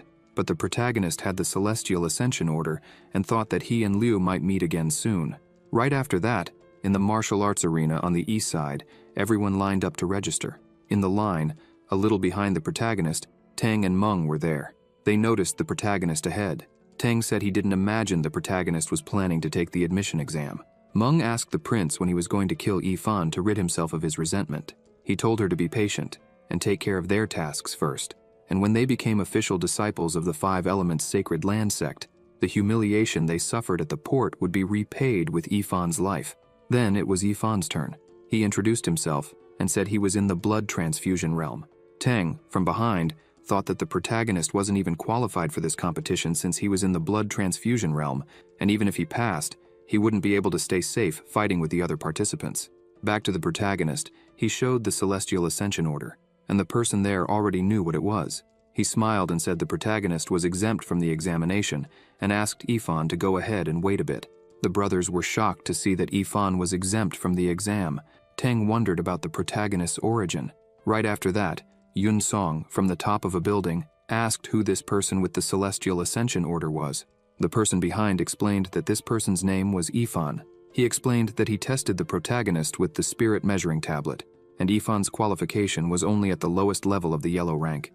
And according to what the person saw, Ifan was just another rich kid with a great fortune who was lucky enough to get his hands on the Celestial Ascension Order. He asked what they should do with the protagonist.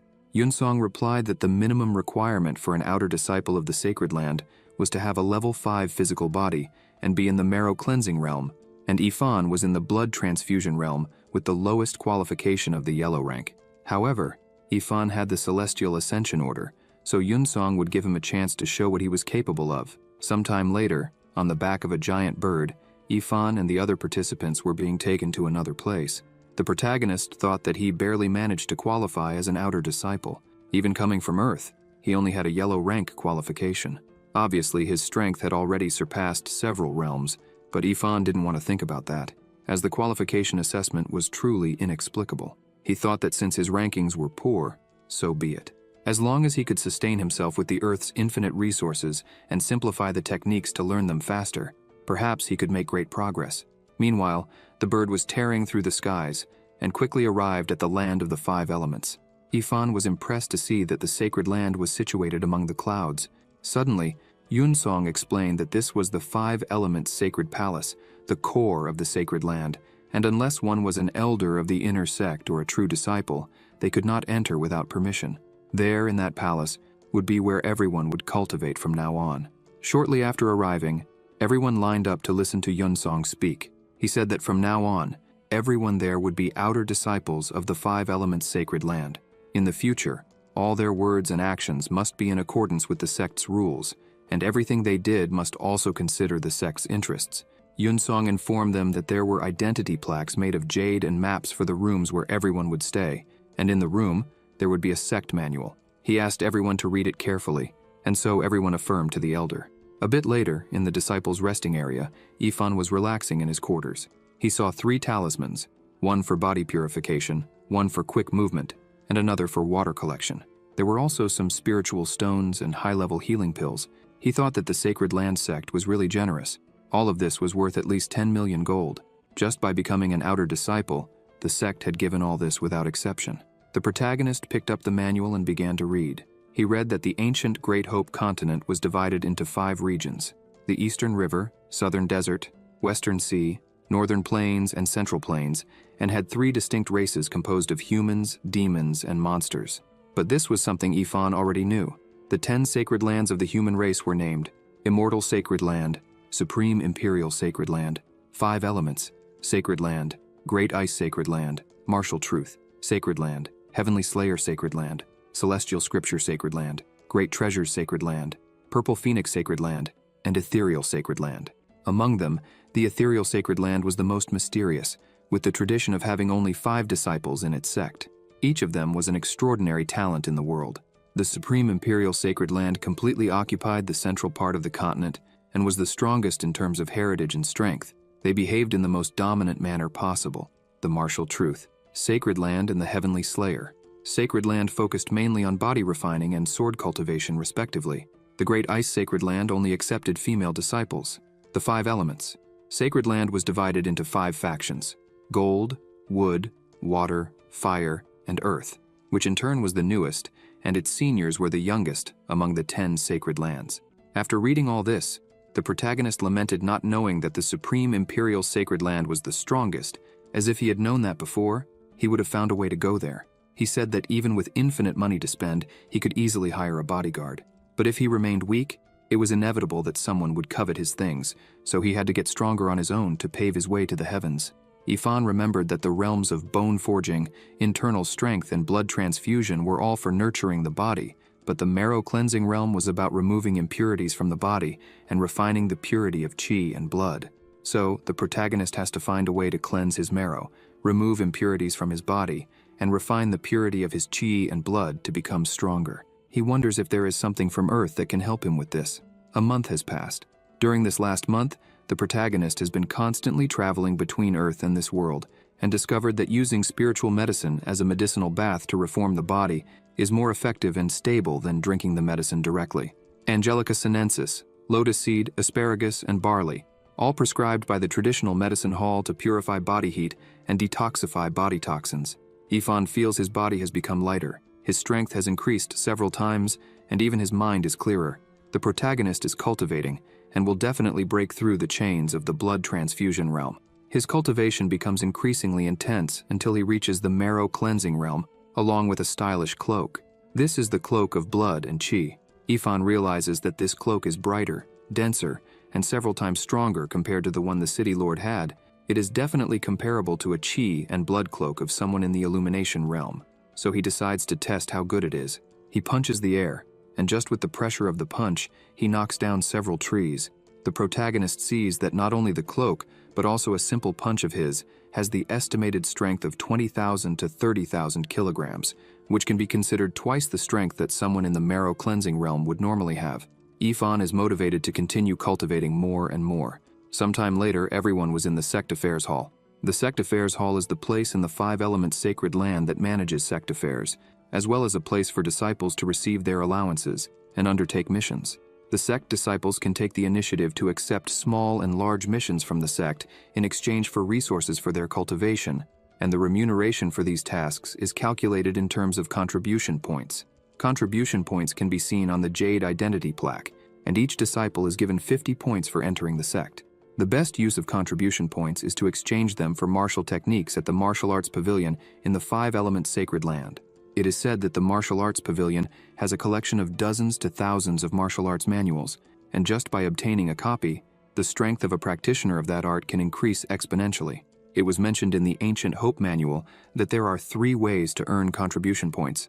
Low-level missions are directed at disciples in the marrow cleansing realm with a reward of 100 to 300 contribution points. Intermediate-level missions are for disciples in the illumination realm with a reward of 300 to 1,000 contribution points. High-level missions are for disciples in the divine body realm with a reward of 1,000 to 1,500 points. The second method is to directly give divine treasures to the sect.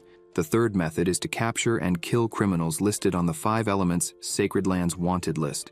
This third method receives the highest amount of points and is also the fastest way. However, the people who manage to get on this list are all vicious and bloodthirsty individuals from the Sacred Land. Every year, there are a few Sacred Land disciples who rely on their own strength to try to catch these listed individuals, but in the end, none of them return home. The protagonist thinks that the contribution points given by the sect are very low, and killing criminals is very dangerous. This makes giving divine treasures to the sect the most reliable method. It's simply perfect for Ifan. However, he thinks that, unlike Luyun City, the 5-element sacred land is not a place where fish and dragons swim together, and if he frequently brings divine treasures, he would attract a lot of attention from those who will try to steal his treasures. Although Ifan is not afraid of trouble, to avoid frequent minor inconveniences, it is better to do sect missions, disguise himself, and pick up some divine treasures along the way. Then it was Ifan's turn. He asked the elder for a low-level mission. Shortly after, everyone was walking freely around the courtyard when a guy demanded everyone hand over their spiritual stones. Teng and 2 other guys were with this bully. Teng said that the bully was wise and that his name was Gao. The prince said that as long as he and the other 2 blocked the way on allowance day, the spiritual stones would naturally come into their hands. Gao asked what Teng was talking about, saying that everyone there gave their stones because they liked him. The bully went up to a guy and asked if that wasn't true. The guy, shaking with fear, said yes, and then asked if they could leave because it was getting late. But Gao attacked the guy and said that he was the one who decided that. The other disciples held the guy and checked if he was okay. Teng suddenly noticed something. The protagonist was coming towards them. He was displeased that the brat Ifan was really there. Gao asked if he knew him. Teng went up to Gao and said that a few days ago, when he was taking the cloud boat, Ifan humiliated him. And even though he didn't know the protagonist's background, it was known that he was very rich. Teng said he investigated this thoroughly and found that the protagonist was the only person in the blood transfusion realm allowed into the sacred lands using the Celestial Ascension Order on Selection Day. Gao understood that someone who could buy the Celestial Ascension Order was very rich. Therefore, Ifan would have many good things with him. Meanwhile, the protagonist was thinking that if he showed a valuable treasure there, he would be a target for someone interested in it. Ifan wasn't strong enough yet. He thought that a weak man should never be caught in the middle of his hard work. It's best not to trust anyone easily, and not to show all his cards at once. Suddenly, Gao approached the protagonist and asked him to wait. He asked to borrow something, and Ifan asked what it was. Gao got closer and asked for the protagonist's spiritual stones. The other disciples said that the newcomer was in trouble now because Gao was used to being a troublemaker. He always picked fights with the weak, and almost no disciples could escape his fist. They told the protagonist to hand over the stones quickly and get out of there, because picking a fight with Gao was asking for a beating. The protagonist smiled and said that if Gao wanted his spiritual stones, it was simple. Gao would have to kneel and beg Ifan. This shocked everyone there. The bully became furious and tried to attack the protagonist, but Ifan easily dodged. Gao didn't understand anything, and the disciples couldn't believe that Ifan managed to dodge, thinking he was very fast. Tang wondered if Gao, who was at the peak of the marrow cleansing realm, had missed the opportunity to hit Ifan. He realized that the protagonist was stronger than he thought. Gao became furious and asked the protagonist if he dared to repeat what he just said. The protagonist asked why he wouldn't dare. If Gao knelt once, Ifan would give him a spiritual stone. If Gao knelt 10 times, Ifan would give an extra stone. Then the protagonist asked how many times Gao wanted to kneel. The bully became very angry and advanced. At that moment, someone shouted for them to stop fighting, or he would report them to the elders. This person was Liu. Liu went up to the protagonist and asked how he was there, and if the protagonist had lied to him. However, the protagonist reminded him that he never asked where he was going when they were on the boat. Suddenly, Gao came yelling at the protagonist to stop ignoring him. Ifan pushed the big guy and said he would talk to him later. The protagonist raised his hand, saying he couldn't believe he had forgotten about Gao for a moment. He grabbed Gao by the neck and said he was going to break his face. The bully tried to speak but couldn't. Tang couldn't believe what he was seeing. The protagonist asked why Gao didn't practice good virtues as a martial artist, because it wasn't good practice to catch people off guard from behind. The other disciples also couldn't believe what they were seeing. Gao was being defeated by the newcomer. Liu tried to break up the fight, but the protagonist was squeezing so hard that the bully was foaming at the mouth. Ifan says that Gao is making him sad because he obviously wanted to be nice to the bully and give him the spiritual stones. So the protagonist gives him an option. If Gao apologizes properly, Ifan will forget all of this. However, seeing him like this, Ifan doesn't think Gao will be able to keep any honor, so he will do it another way. The bully wonders what the protagonist intends to do. The protagonist asks, "How about if I borrow some spiritual stones from you?" Gao tries to speak again but can't. He can't even open his mouth. The protagonist asks if he is too embarrassed to apologize, and if that's the case, Ifan will take his spiritual stones and thanks the bully for his generosity. He throws Gao far away, who falls unconscious to the ground. His colleagues rush to help him, asking if he is okay. Ifan hands several bags of spiritual stones to 2 guys and asks them to return them to their owners. The 2 thank the protagonist and ask if he won't keep any stones, but the protagonist says that's not the case because there are 3 rascals there that he hasn't dealt with yet. Shortly after, the 3 were kneeling on the ground, offering everything they had to the protagonist. Ifan asks them to leave the stones on the ground and get out of there. They start rolling away, saying they'll roll out of there. One of them asks if the protagonist thinks their rolling posture is good, and the protagonist says it's not bad. Tang, a bit far away, says that Ifan will get what he deserves. It's just a matter of time. The protagonist feels something behind him and looks, but there is nothing there. Liu goes up to the protagonist and says he didn't know he was so strong. That day on the cloud boat, Liu was the one who was blind, and now feels ashamed for saying he would protect the protagonist. However, the protagonist didn't harm Gao. Liu asks if he's not afraid that Gao will come back with others to seek revenge. The protagonist responds that a person like Gao, who is used to flaunting his power every day, once defeated, will only be able to keep it to himself. After all, if more people find out he lost to a newcomer, he would only lose more honor. And in the future, if he tries to come back with tricks against the protagonist, he, by Ifan, will accompany him to his death. Liu says he is impressed again. He tells the protagonist that he has a mission with 3 of his comrades, and they still need 1 more, and asks if Ifan would like to join him. The protagonist asks what mission this would be. Liu explains that recently, on the southern border of the Wei Kingdom, there was a great general named Yang Shizong. He is suspected of collaborating with the demon race, rebelling against his country, and committing treason, capturing innocent people to practice martial arts with their blood. This is a low-level mission, and the payment is not bad. If they gather evidence and capture the traitorous general, each of them will receive 60 contribution points. The protagonist understands and says it's a good deal, a low-level mission that pays 300 points. Liu then introduces the protagonist to the others. Inside are senior brother Lu, Zhang, and Shen. They are all neighbors there and see each other frequently during the week. Liu introduces Yifan to all of them and says he is a friend he met on the boat and currently lives on Mount Quiju. The protagonist greets all of them, but Zhang doesn't take kindly to him and tells Liu that he thought he would bring someone good, but in the end, he brought this newcomer. The protagonist is already upset about this. Zhang says that Yifan, who didn't have to take the exam because of the Celestial Ascension Order, only has a low-level yellow rank. If Liu was concerned about the sect's business, he would never have brought Yifan here. Zhang asks if Liu is trying to sabotage them. Liu says that's not the case, even though Yifan's realm isn't that high. His strength, which Liu saw with his own eyes, is something that won't hold them back. The protagonist goes near Zhang and says that he seems to be quite experienced and asks if Zhang has read many books. Zhang asks what the protagonist means. Yifan says that anyone who talks so carelessly about things that can simply be memorized from a book might end up with a swollen face in the end. Zhang gets furious about this, and everyone tries to calm them down, as their time is limited, and they shouldn't be fighting at such a crucial moment. Shen says that given their level, it's good enough that they've managed to gather enough people.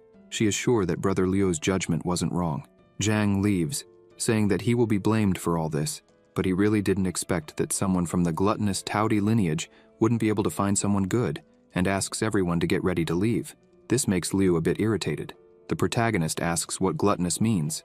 Shen explains that Liu has the Taudi lineage. It's the hereditary lineage that comes from the ancient fierce beast, Taudi. People with this lineage tend to eat more than people of the same age. For them, cultivation is quite simple.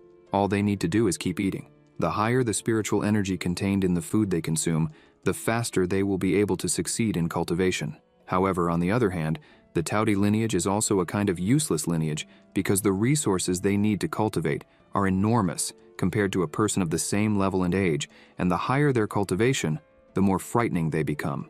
Liu says that the elders of the sacred land are not stupid. The same resources can be used to cultivate hundreds of cultivators in the same realm. That's why no one would want to bet so much money on just one cultivator. Shen pokes the bald guy and tells him to shut up. Liu, somewhat embarrassed, says that it doesn't matter. He has understood this since he was a child, but at least the elders gave him a spot as an outer disciple, and as long as he has this chance, he will work hard to earn cultivation resources. Liu says that's right. And even if he doesn't get the resources and remains an outer disciple of the sect for the rest of his life, neither he, Zhang, nor Shen will treat him differently. Shen gets mad at Liu again for not thinking before he speaks.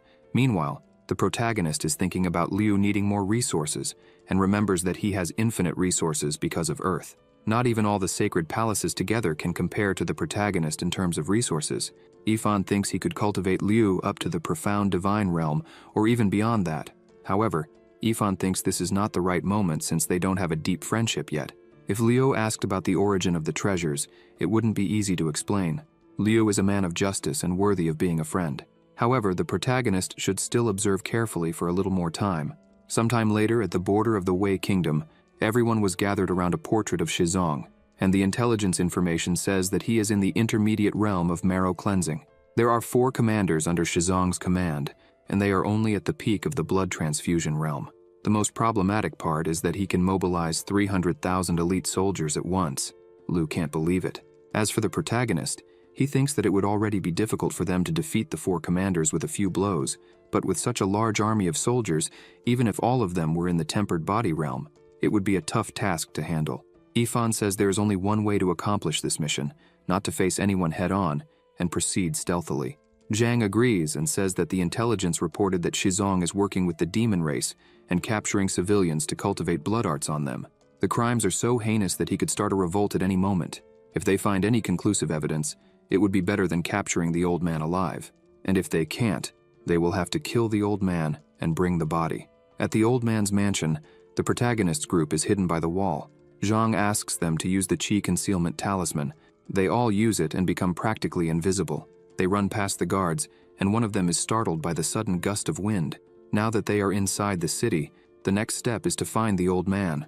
Shen informs them that she has spotted him. He just returned from somewhere.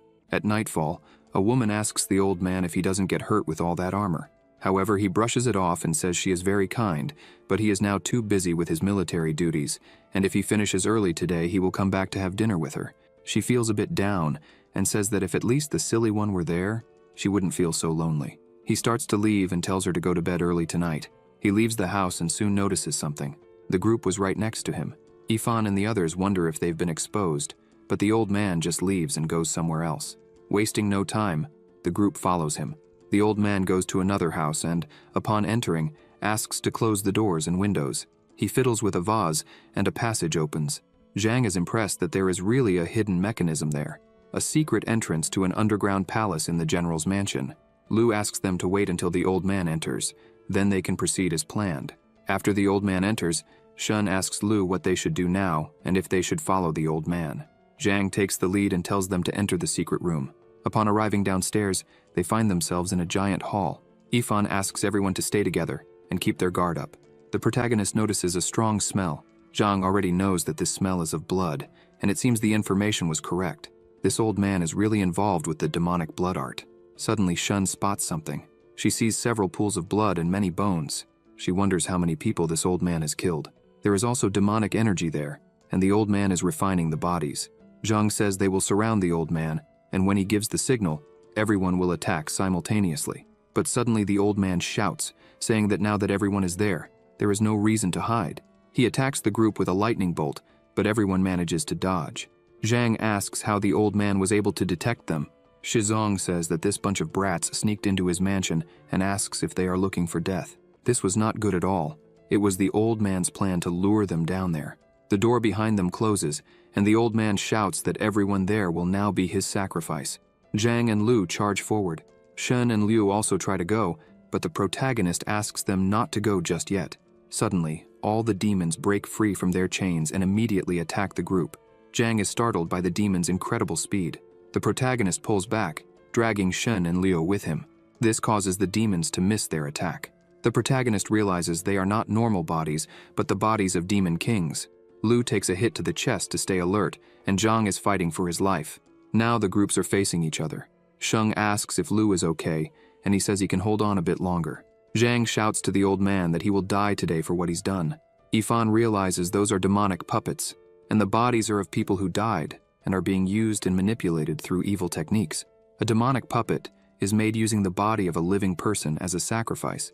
The puppet created this way can preserve all the memories and strengths of its previous owner and can become even stronger through cultivation. There are 4 demonic puppets plus the crazy old man, not to mention a beefed-up puppet still tied with wire.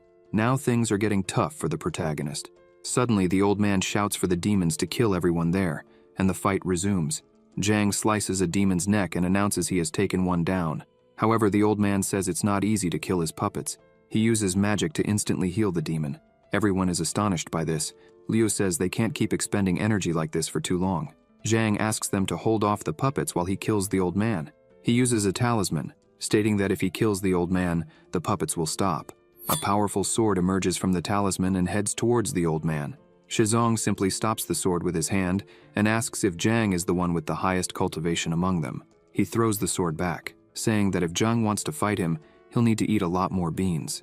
The sword flies back and hits Zhang square in the forehead. He realizes the old man is in the realm of enlightenment and that their intelligence was wrong.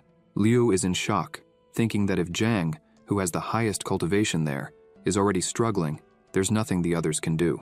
Shizong orders the demons to throw everyone into the blood pools. The group is in shock, thinking they will die today. But suddenly, Yifan uses his floating flower steps ability and reaches Shizong.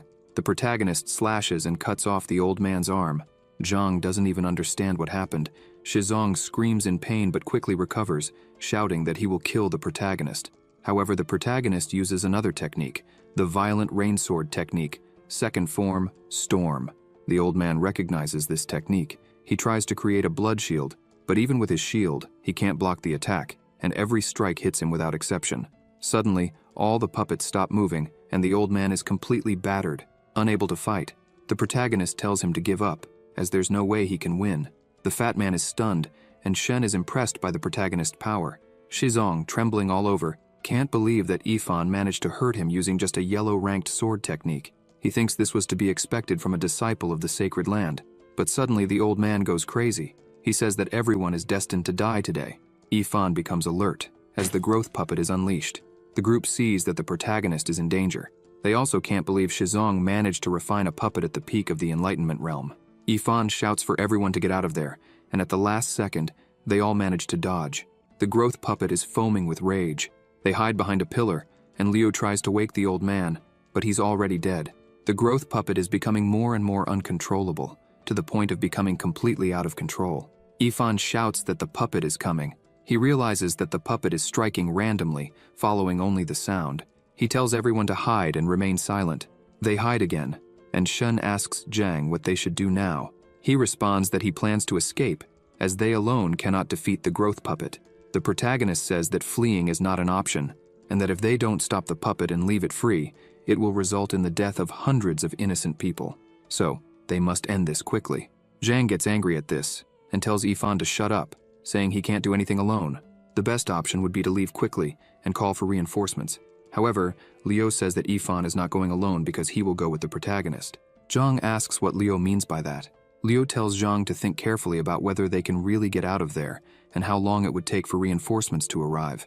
The fastest would be about an hour, and in that time, the growth puppet would kill everyone in an area of hundreds of miles around there.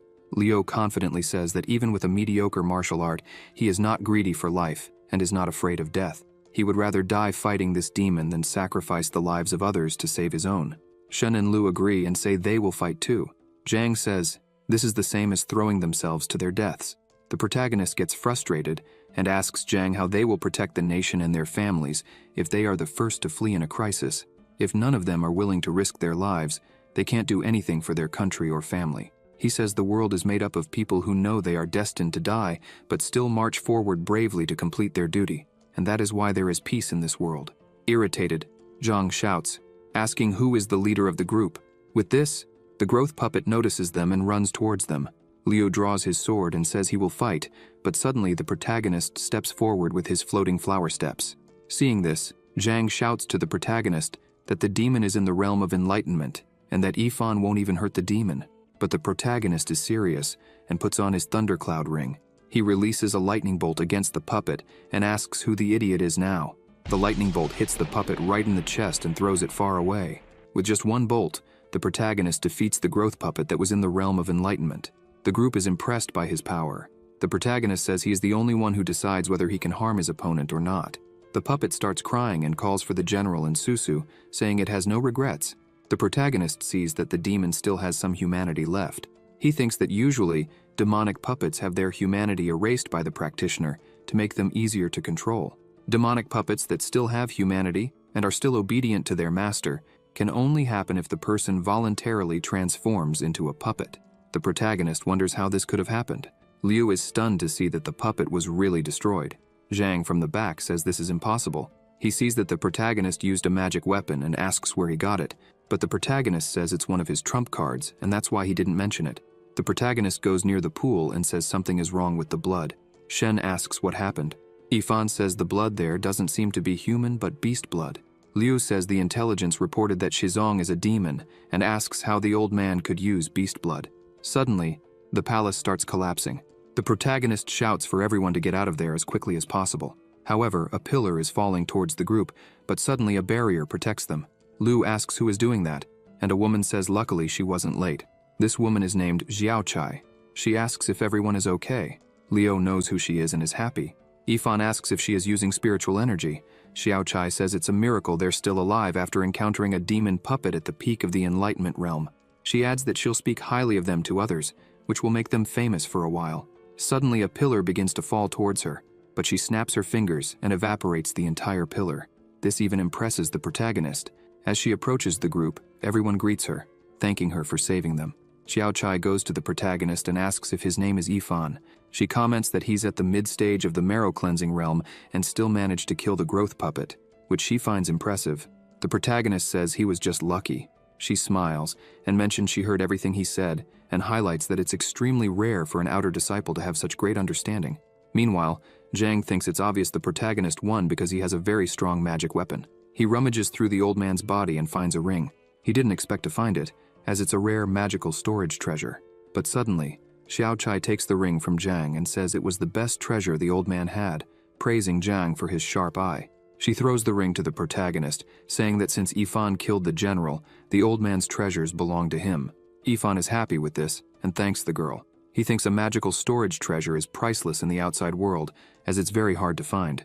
This way, when he returns to the contribution hall to give divine treasures and herbs from the earth, He'll have a good excuse for it. Zhang is very angry with the protagonist. Xiao Chai says the general was quite pitiful. His family had been loyal for generations, guarding the borders for the Wei royal family and protecting the people. He was a very good and rare general. His only daughter, Susu, fell in love with one of the commanders under the old man's command, but she was forced by the king of Wei to marry for peace with the barbarians. As a result, she was tortured to death, and her father sought revenge. He worked with demons to make a demon puppet so he could get his revenge against the Wei royal family.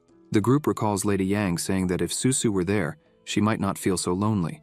Liu now understands why she said that. Xiao Chai points out that the scars on the old man's body are from battles he led with his soldiers. The protagonist remembers the demons saying it had no regrets. He then realizes that the puppet was actually the commander Susu was in love with. Zhang starts kicking Shizong, saying the old man doesn't deserve any sympathy. He thinks it was a waste to come there for nothing. Seeing this, the protagonist kicks a stone that hits Zhang's leg hard. Zhang asks what Yifan is doing. The protagonist says Shizong is already dead, and there's no reason to take out their anger on him. Zhang asks what the protagonist will do with the body. Yifan replies that he will take it to Lady Yang and explain everything to her. Zhang shouts that they need to cut off the old man's head to take it with them, otherwise, they won't be able to explain the mission. The protagonist turns and says he'll only say this once. Yifan wants the body to remain intact so he can return it to Lady Yang.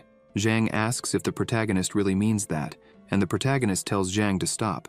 Xiao Chai then gives Zhang a tiger amulet. She says this will prove the mission, as the old man used it to command the troops. For a general, this is something even more important than life itself, so this will clarify things. She says she agrees with Yifan. Zhang says he agrees with her, but thinks the protagonist is a scoundrel. Sometime later at the old man's grave, the protagonist says Lady Yang already knows everything. Shen asks if she's okay with it, and Xiao Chai says it seems Lady Yang had anticipated all this.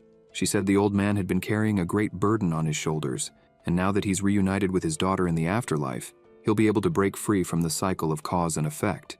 And now Lady Yang intends to devote herself to Buddha and chant Buddhist scriptures so that people may find salvation. She also hopes to help the lost souls in the world, freeing them from suffering and attaining happiness so they can cross over and reincarnate sooner. After this, the protagonist calls everyone to leave. Before they go, Shen asks Xiao Chai how she found them. She responds that she actually came there with senior brother Zhang to help kill a demon king. However, Xiao Chai is still too weak to help with that, so Zhang asked her to capture some of the demon king's subordinates.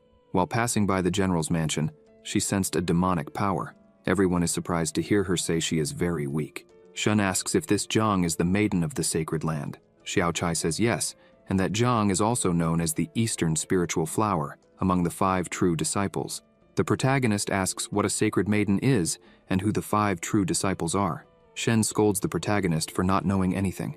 She explains that the 5 true disciples are the 5 most talented disciples from the factions of the 5 elements in the sacred land. They were personally taught by each leader of their respective faction in the sacred land, and are also the true successors of the techniques of the 5 elements of the sacred land. They are Eastern Spirit Song, Southern Sword Essence, Western Myriad Sounds, Northern Flying Tiger, and Central Divine Dragon. The legendary Eastern Spirit Song, Senior Sister Jiang, is the most talented and the youngest among all 5 disciples, as well as the #1 beauty in the entire sacred land of the 5 elements. That's why she is called the Sacred Maiden. Xiao Chai asks if they want to see the maiden's beauty with their own eyes. However, where Zhang is, the fight is intense. Various disciples are attacking from one side, and the demon is attacking from the other. This is the demon king of great sorrow. He says everyone there is a bunch of shrimp soldiers and crab generals, and that they are no match for him, the king. The demon asks if the sacred land of the 5 elements is running out of people to the point of having to send a girl to fight on the front lines. She responds, saying that to deal with him, she alone is enough. Meanwhile, from a distance, the protagonist's group is just watching. Xiao Chai says their realm is too low, so they should just watch and wait from afar. The protagonist wonders if that is the demon king, because he can feel the terrifying aura of the king from very far away. Back to the fight, the king shouts, cursing Zhang and saying that today will be the day of her death. At this moment, Zhang asks the disciples to form the Divine Dragon Lock formation. Everyone begins to concentrate to form the technique. Several branches move towards the king, and he knows what technique this is. Suddenly, he is trapped in a magic cube. He thrashes inside, saying that Zhang won't be able to keep him there. The disciples are struggling to keep the king inside. Zhang says she's not trying to trap him. She sends some crows at the king, and he wonders when those golden crows appeared. Ifan notices that those golden crows appeared out of nowhere with a powerful energy fluctuation. Jiang tells the king that she was just creating an opportunity to use her technique. A giant crow appears in front of the king. She asks the crow to devour the demon. The crow simply swallows the cube with the demon inside. However, the king shouts that he won't let Jiang escape, but he stands no chance as the divine crow's flame will burn the king's entire existence, the burning divine extinction fire. And with that, the demon king is finally killed. But suddenly, a huge explosion happens due to Jiang's technique, and all the other disciples start protecting themselves. Jiang says the power of that explosion is insane because he can feel a burning sensation on his skin even from miles away. The protagonist group can't believe it only took one strike to incinerate an incredible demon king. They wonder if this is the power of a true disciple. At that moment, a group of people goes to Jiang and asks if she is all right. She replies that she is fine and asks if they have cleared the battlefield, to which they respond affirmatively. Xiao Chai explains that the technique Jiang used is the heaven and earth technique, which can only be used by those who are at the 7th level of spiritual cultivation, the realm of spiritual manifestation. Shun says that this is incredible and akin to the gods and immortals in the heavens. Ifan wonders if he will be able to reach Jiang's level in the future. Jiang looks towards the forest and asks whoever is there to come out. Xiao Chai says they have been discovered. She asks when Jiang noticed them. Jiang asks why Xiao Chai brought out her disciples, as it was very dangerous. Xiao Chai says she brought them to broaden their horizons, to understand the world better, and to witness Jiang's heroic beauty. She adds that she found a promising young man. Xiao Chai mentions that Ifan managed to defeat someone at the peak of the Enlightenment realm, even though he is in the marrow cleansing realm. Jiang asks if the protagonist is in the marrow cleansing realm and still managed to defeat someone at the peak of the Enlightenment realm. She asks Ifan directly if this is true. Ifan, embarrassed, confirms it. Jiang says that's impressive. The protagonist, blushing, tells Jiang she is being very polite and that his cultivation level is too low to be worth mentioning. He doesn't even look into her clear and pure eyes, as he is not used to doing so. Jiang, from behind, mocks, saying that no matter how powerful the protagonist is, he is just a guy with a yellow rank. Shun tells Jiang to try harder to hide his envy. She steps on his foot and asks him not to speak anymore. Jiang heard what Jiang said and asks the protagonist if it's true that he has a yellow rank. The protagonist confirms it. Jiang thinks that in the sacred land of the 5 elements, qualifications are highly valued, and wonders how someone with such poor talent as the protagonist could impress the maiden. But contrary to his expectations, she is impressed. Ifan asks if she is serious, and she explains that the sacred lord of the ethereal sacred land also has a yellow qualification. Qualification is not everything. Many people with low qualifications have extremely powerful cultivation levels on the ancient Hope continent. Jiang starts to leave and tells the protagonist to work hard. In the future, if he reaches the realm of mystical spirit cultivation, she will recommend him to join the Wood faction, which is the same faction as Jiang and Xiao Chai. Ifan thanks the maiden for her kindness. Jiang, upon hearing this, is impressed, as the protagonist is going to receive a recommendation from the sacred maiden herself. He becomes increasingly envious of the protagonist, knowing that anyone recommended by one of the 5 true disciples will be highly regarded by the 5 elders and will receive access to vast amounts of cultivation resources. Shortly after, Liu calls everyone to leave, as it was getting late, and they needed to receive their contribution points. At the contribution hall, the protagonist is receiving his points. He now has 101 points. He thinks it's quite an achievement for a novice to have accumulated points for a 6-person division. As they are leaving, everyone heads out except Jiang, who stays behind. Shun says that with these points, they can exchange them for martial arts techniques. Liu says he already has one in mind. Suddenly, Jiang calls out to the protagonist. He asks the protagonist if he is going to keep all the rewards from the old man's ring. Ifan says he will. Jiang gets angry and says he won't allow it. As the leader of the group, he has the right to distribute the rewards. Liu says he won't tolerate Jiang's behavior because while Xiao Chai was present, Jiang said nothing. But now that she is gone, he wants to shamelessly take the ring. Liu explains that if it weren't for Ifan, they would all be dead in the palace underground a long time ago. Jiang says that doesn't matter. He did his part and got injured too, so he deserves his share of the ring. Besides, he was the mission leader, and yet the protagonist kept giving orders. So, Ifan must apologize to him. At that moment, the protagonist rushes over to Jiang and slaps him, telling Jiang not to mess with him. Liu shouts for the protagonist not to be so impulsive, but he continues. He knocks Jiang down and says they still aren't even for what happened in the secret chamber. The protagonist says that if Jiang wants him to apologize, fine, he will. but Zhang will have to kneel to hear it. Zhang, irritated, says he was generous in accepting trash like Yifan into the group, and even so, the protagonist disrespected him and now dared to attack him. Zhang says this is unforgivable. He runs behind Shen and says that even so, he will forgive the protagonist, but in the future, Yifan must show respect to his senior brothers. He leaves, thinking of getting revenge. Suddenly, the protagonist calls Zhang back. Zhang smiles and says the protagonist understands, but now he doesn't want anything from the ring. However, the protagonist slaps him again, sending him flying. Shun asks the protagonist to stop fighting. Yifan says he only slapped Zhang again because he had a twitch and didn't want to see Zhang's misaligned face. Shun continues to plead for them to stop. Zhang gets angry and says he will fight now, but the protagonist points his sword at Zhang and says he has tolerated enough for a long time. From now on, Yifan doesn't want to see Zhang on the street, or he will beat him every time he sees him. The group then starts to move on, while Zhang remains on the ground, consumed by rage. The other disciples wonder how the novice Yifan can be so arrogant. Liu tells the protagonist not to be so impulsive. As if this incident reaches the law enforcement division of the contribution hall, the protagonist will be punished by the elders. But Yifan doesn't care. He takes out 3 vials and gives 1 to each group member. Liu realizes it is blood from a 4th-grade spiritual beast. Liu explains that a 4th-grade beast is equivalent to a human cultivator in the realm of mystical spiritual energy, and this vial can be exchanged for 10,000 contribution points. Liu asks if Yifan is sure he wants to give this to them. Shen asks if this was in the old man's storage ring. The protagonist confirms and tells them not to be embarrassed, as the mission was completed with everyone's effort, so everyone should gain something. However, this beast blood is actually leftover blood from the chicken the protagonist brought to this world. They start saying they have never seen 4th-grade beast blood, and praise the protagonist for being kind. Yifan realizes that, even after the life and death struggle against the old man, the character of these 3 people is very good. So, the protagonist offers more items to Liu.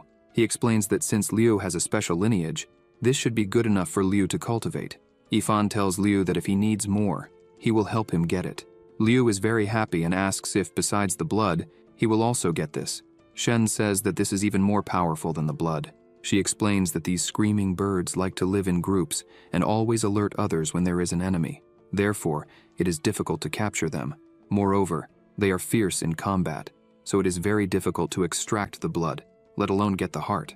Suddenly, Liu runs and hugs the protagonist. He cries and thanks Yifan for all this. Yifan only asks Liu not to get snot on his clothes. Elsewhere in the contribution hall, in the law enforcement division, Zhang is complaining about the protagonist. He says the protagonist hit him, disobeyed him, and so on. Zhang asks them to punish Yifan this time, or the reputation of the contribution hall's law enforcement division will suffer. The elder says he can't believe this. He shouts and asks 2 guards to find Yifan and bring him there, as he wants to question him personally. So, the 2 set off to get the protagonist. Elsewhere, Zhang follows the 2 guards and asks them for a favor. He gives them treasures and asks them to teach the protagonist a lesson. However, the guards say it is difficult for them to do such a thing for such small rewards. Furthermore, they remind Zhang that when he takes the test, he will have to consume a truth pill. This is not within their control. Zhang says that since the 2 of them are powerful, they should be able to manage. He hands over a bit more treasure, saying that this is all he has at the moment, but when he returns to his residence, he will look for more. One of the guards takes the pouch and says it is heavy, asking if Zhang is sure he wants to give it to them. However, Zhang is determined and says that as long as they can teach Yifan a lesson, it will be a fair price. Zhang thinks he cannot let Yifan get away. He bets there are more valuable things in that storage ring, so the guards decide to accept. They show a fake truth pill and say that even if Zhang says nonsense in front of the elder, he won't be punished. Zhang then says he will be in their debt. At the protagonist's house, he is cultivating. He thinks that now he should just close his eyes, calm down, hold his hands firmly, meditate, perform the 36 prostrations, and make a cradle with both hands. If he is diligent and not interrupted, all diseases will turn to dust. Suddenly, he uses the blood shield. This shield is the best defensive technique of the human race. It improves as the cultivator's cultivation improves and can defend against powerful attacks or even sudden blows and stealth attacks, making it worth practicing. This is undoubtedly the best item Yifan got from the old man's ring. He says the rest were just some nutritional elixirs. Then he goes to the land to get some fruits and vegetables to exchange at the contribution hall. At this moment, the guards kick down the protagonist's door. He asks who they are and what they want with him. They say they are from the law enforcement unit and inform Yifan that he assaulted someone outside the contribution hall, so he will have to go with them. Zhang thinks that the last thing the protagonist should have done is mess with him. The protagonist agrees and asks the guards to lead the way, as he indeed has to go to the contribution hall. The guard asks what Yifan has to do there. Yifan says that Zhang probably didn't mention it, but he has 4th grade beast blood to turn into points, and it was precisely when Zhang tried to take it for himself that Yifan hit him. The guard questions Zhang about this, and Zhang asks them not to believe Yifan, as he doesn't know anything about it. The guard says they will know the whole truth when they take the truth pill.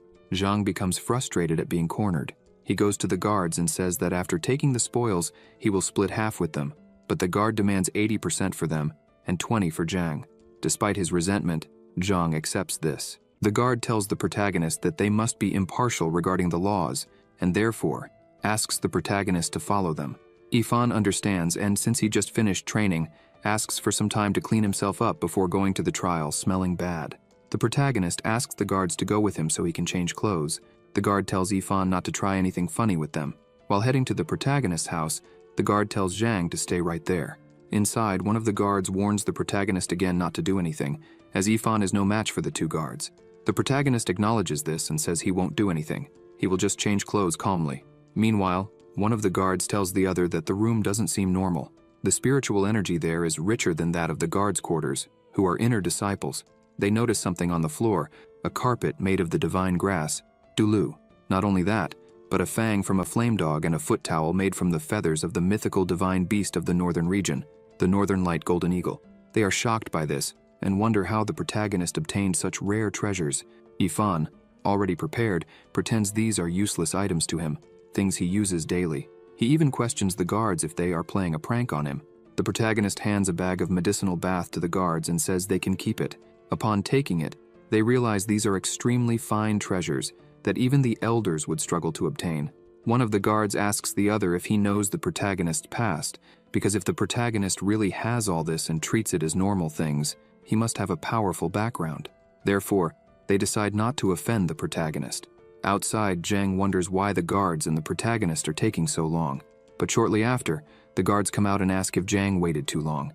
Zhang sees that the guards have the truth pill in hand and asks what they are trying to do. They respond that they will take him to the law enforcement hall. At the law enforcement hall, everything is clarified.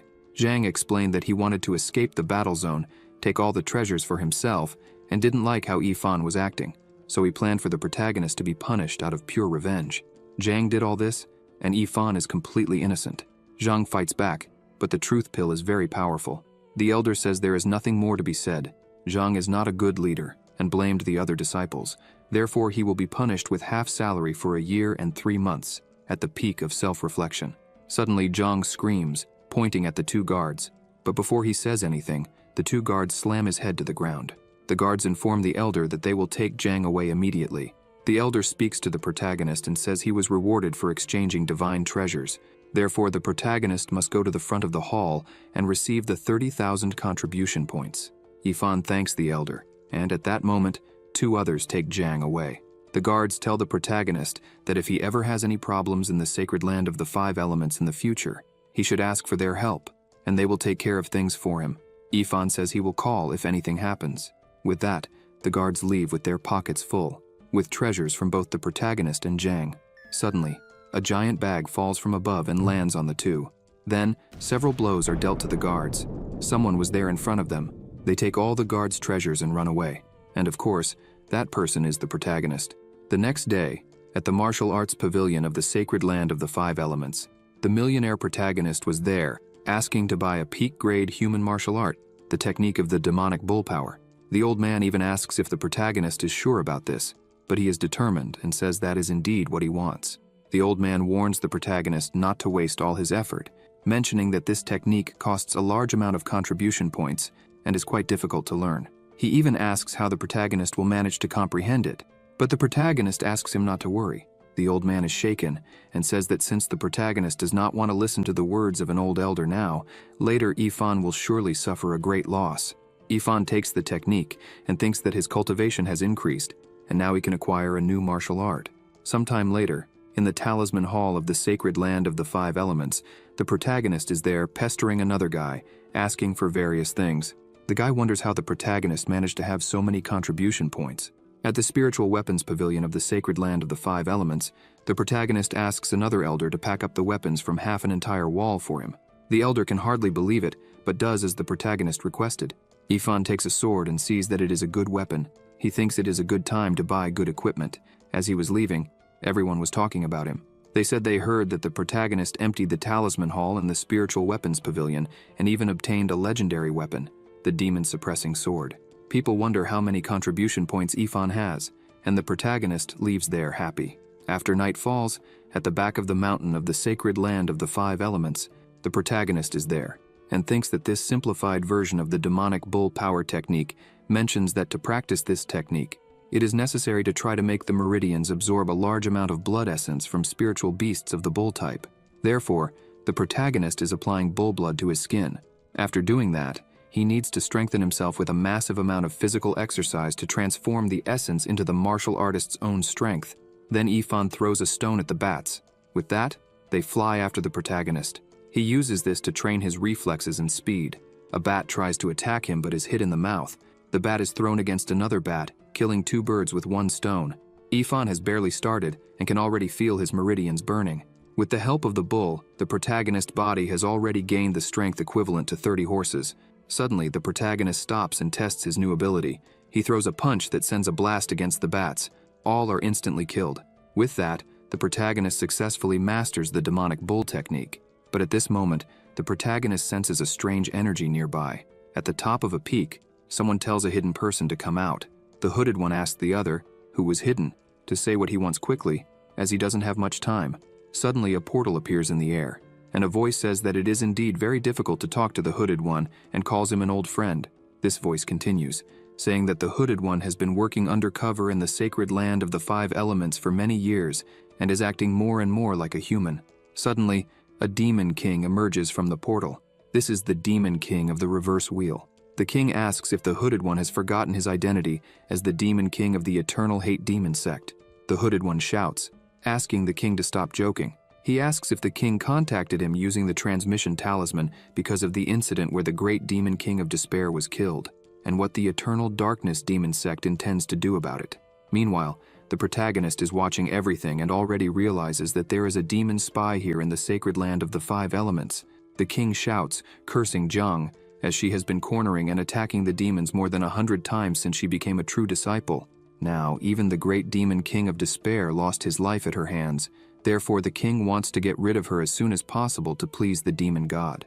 The protagonist wonders who this demon god is. The hooded one asks the king if he wants to kill Zhang. He explains that Zhang is the holy maiden of the sacred land of the five elements, the first true disciple of the wood sect. If the king dares to attack her within the sacred land, it will turn bad for him. He asks if the king is not afraid of provoking another war between humans and demons. The king says that's why he called the hooded one there, because the hooded one will probably have a better idea. The hooded one says that in 3 days, the outer disciples will take a test for the spiritual medicinal garden, and Elder Yunsong will be one of those responsible. But this year it seems that the responsibility will be given to Jiang. If she makes a mistake there, she will be sent to the Ghost Sorrow Cliff as punishment. The security there is lax, and it would be much easier to make her disappear. The king thinks this is a good idea. He says he will get some spiritual herbs for the occasion, while the hooded one thinks of a way to place them in the valley to attract some elite disciples there. The king asks if it would be a good idea to place a spiritual beast there to kill them all. The hooded one says it is indeed a good idea. As he was leaving, the king says that if all the elite talented disciples of the sacred land of the five elements die, it will be hard for Zhang not to be held responsible for it. Meanwhile, the protagonist was listening to their entire plan. Ifan thinks he has to do something about it quickly, but suddenly the hooded one attacks the protagonist, having seen movement in the forest. The protagonist realizes they sensed his presence. The attack explodes everything where the protagonist was, but no one was there. The hooded one thinks he was being paranoid. He uses a technique to sense the presence of someone within a kilometer area, but does not sense anything nearby. So the hooded one decides to leave there as quickly as possible. Shortly after, the protagonist returns to this world. Luckily, he did not use the ring to go to Earth today, as he was almost killed by a hair's breadth. Ifan thinks that the demon race people are trying hard to kill Zhang, and he cannot let that happen. However, the protagonist has no evidence at the moment. If he reports this without thinking it through, he might alert the infiltrated enemy. Also, an outer disciple overheard a conversation between great venerable demons and survived. No one will believe that. But this issue cannot be left alone. The only way now is for Yifan to go to the spiritual medicinal garden personally and investigate this. 3 days later, at the spiritual medicinal garden, several disciples are there. The protagonist and the others arrive there too.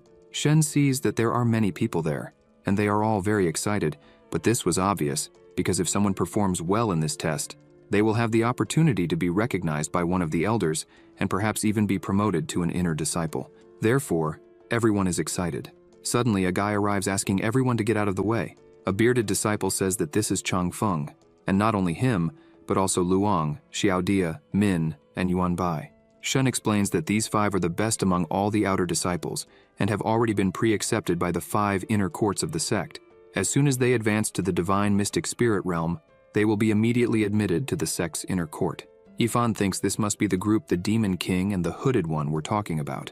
He asks Shen if she knows anything about the demon race. She explains that the demon race has been hostile to the human race since time immemorial. Unlike their cultivation, which is by realms, demons are simply and roughly divided from top to bottom according to their level of combat power.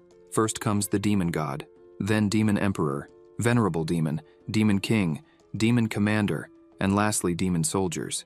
The Demon God is the supreme leader of the demon race, and he is the only one of his kind. It is said that he is so powerful that no one can escape from him alive, and no one has ever seen his true face. Below the Demon God, there are 7 main demon sects, named Eternal Death Demon Sect, Sun and Moon Demon Sect, Eternal Hate Demon Sect, Shura Demon Sect, Red Lust Demon Sect, White Skeleton Demon Sect, and Shadow Demon Sect. They are all addicted to killing and committing all kinds of evil. They are the greatest threat to the human race. Yifan thinks that this issue is going to be quite troublesome. Suddenly, Jiang arrives and calls for silence. She explains that she will be responsible for this year's test and asks everyone to follow the rules. All the disciples are impressed by her beauty. Jiang says that she has 3 things to mention. First, the test encourages fighting, but killing is not allowed. Especially disciples of the profound purple realm are not permitted to act against those in the marrow cleansing realm and the illumination realm. Second, the test will last 7 days, and no one is allowed to stay behind after the test ends. Third, the collected herbs must be placed in the travel backpack and can only be kept after registration when the test is finished. She continues, saying that if any of the 3 rules are violated, they will be punished according to the sect's rules. And with that, the test begins, and everyone heads to the portal. The protagonist and Leo waste no time and enter the portal immediately. Upon entering, the protagonist feels a rich aura around him. He looks around and thinks he entered with his friends, but he is the only one there. The protagonist remembers that Liu mentioned that the spiritual medicinal garden was opened by an ancient ancestor of the sacred land of the 5 elements with supreme divine power, and it spans hundreds of miles. The deeper one goes, the greater the chances of encountering spiritual herbs. But the demonic beasts inhabiting there are much more dangerous. At that moment, Yifan hears something approaching, and suddenly, 3 giant snakes appear attacking him. He takes his legendary sword and slices the snakes into pieces. These snakes were stone pythons, a grade 4 demonic beast, which could be a problem for a weaker disciple, but for the protagonist, they are no threat. Yifan wonders where the spiritual beast that the Demon King mentioned is, but he decides to forget about it and move forward. Just ahead, he hears someone calling for help. A girl is being cornered by 2 guys. She begs them to leave her alone as they have already taken everything she had. These 2 are Gao and Teng. Gao continues to corner the girl, attempting to do indecent things. Teng urges Gao to hurry up to avoid attracting attention, but Gao invites Teng to join in. Teng thanks him and starts to undress until suddenly a stone hits the heads of both. They wonder who did it, and the protagonist appears with another stone in hand. The girl asks Yifan for help. Gao is already furious with the protagonist, recalling their past. Yifan stares at Gao and says that he is already a defeated man, and now the protagonist is too lazy to beat him again. Yifan tells Gao to leave on his own, or he will break his legs, and Gao will have to crawl out of there. Gao gets angrier and asks the protagonist if he thinks he is the same as before because after losing, Gao cultivated a lot and managed to advance to the peak of the cultivation realm. He attacks the protagonist, but Yifan stops his attack with just 1 finger. Yifan asks if that's all Gao has. Gao trembles with fear and cannot believe this is possible. He realizes that the protagonist is thousands of times stronger than before. Yifan says he will warn him one last time. If he sees Gao bullying the weaker ones again, he will kill him. Yifan flicks Gao's forehead, sending him flying far away.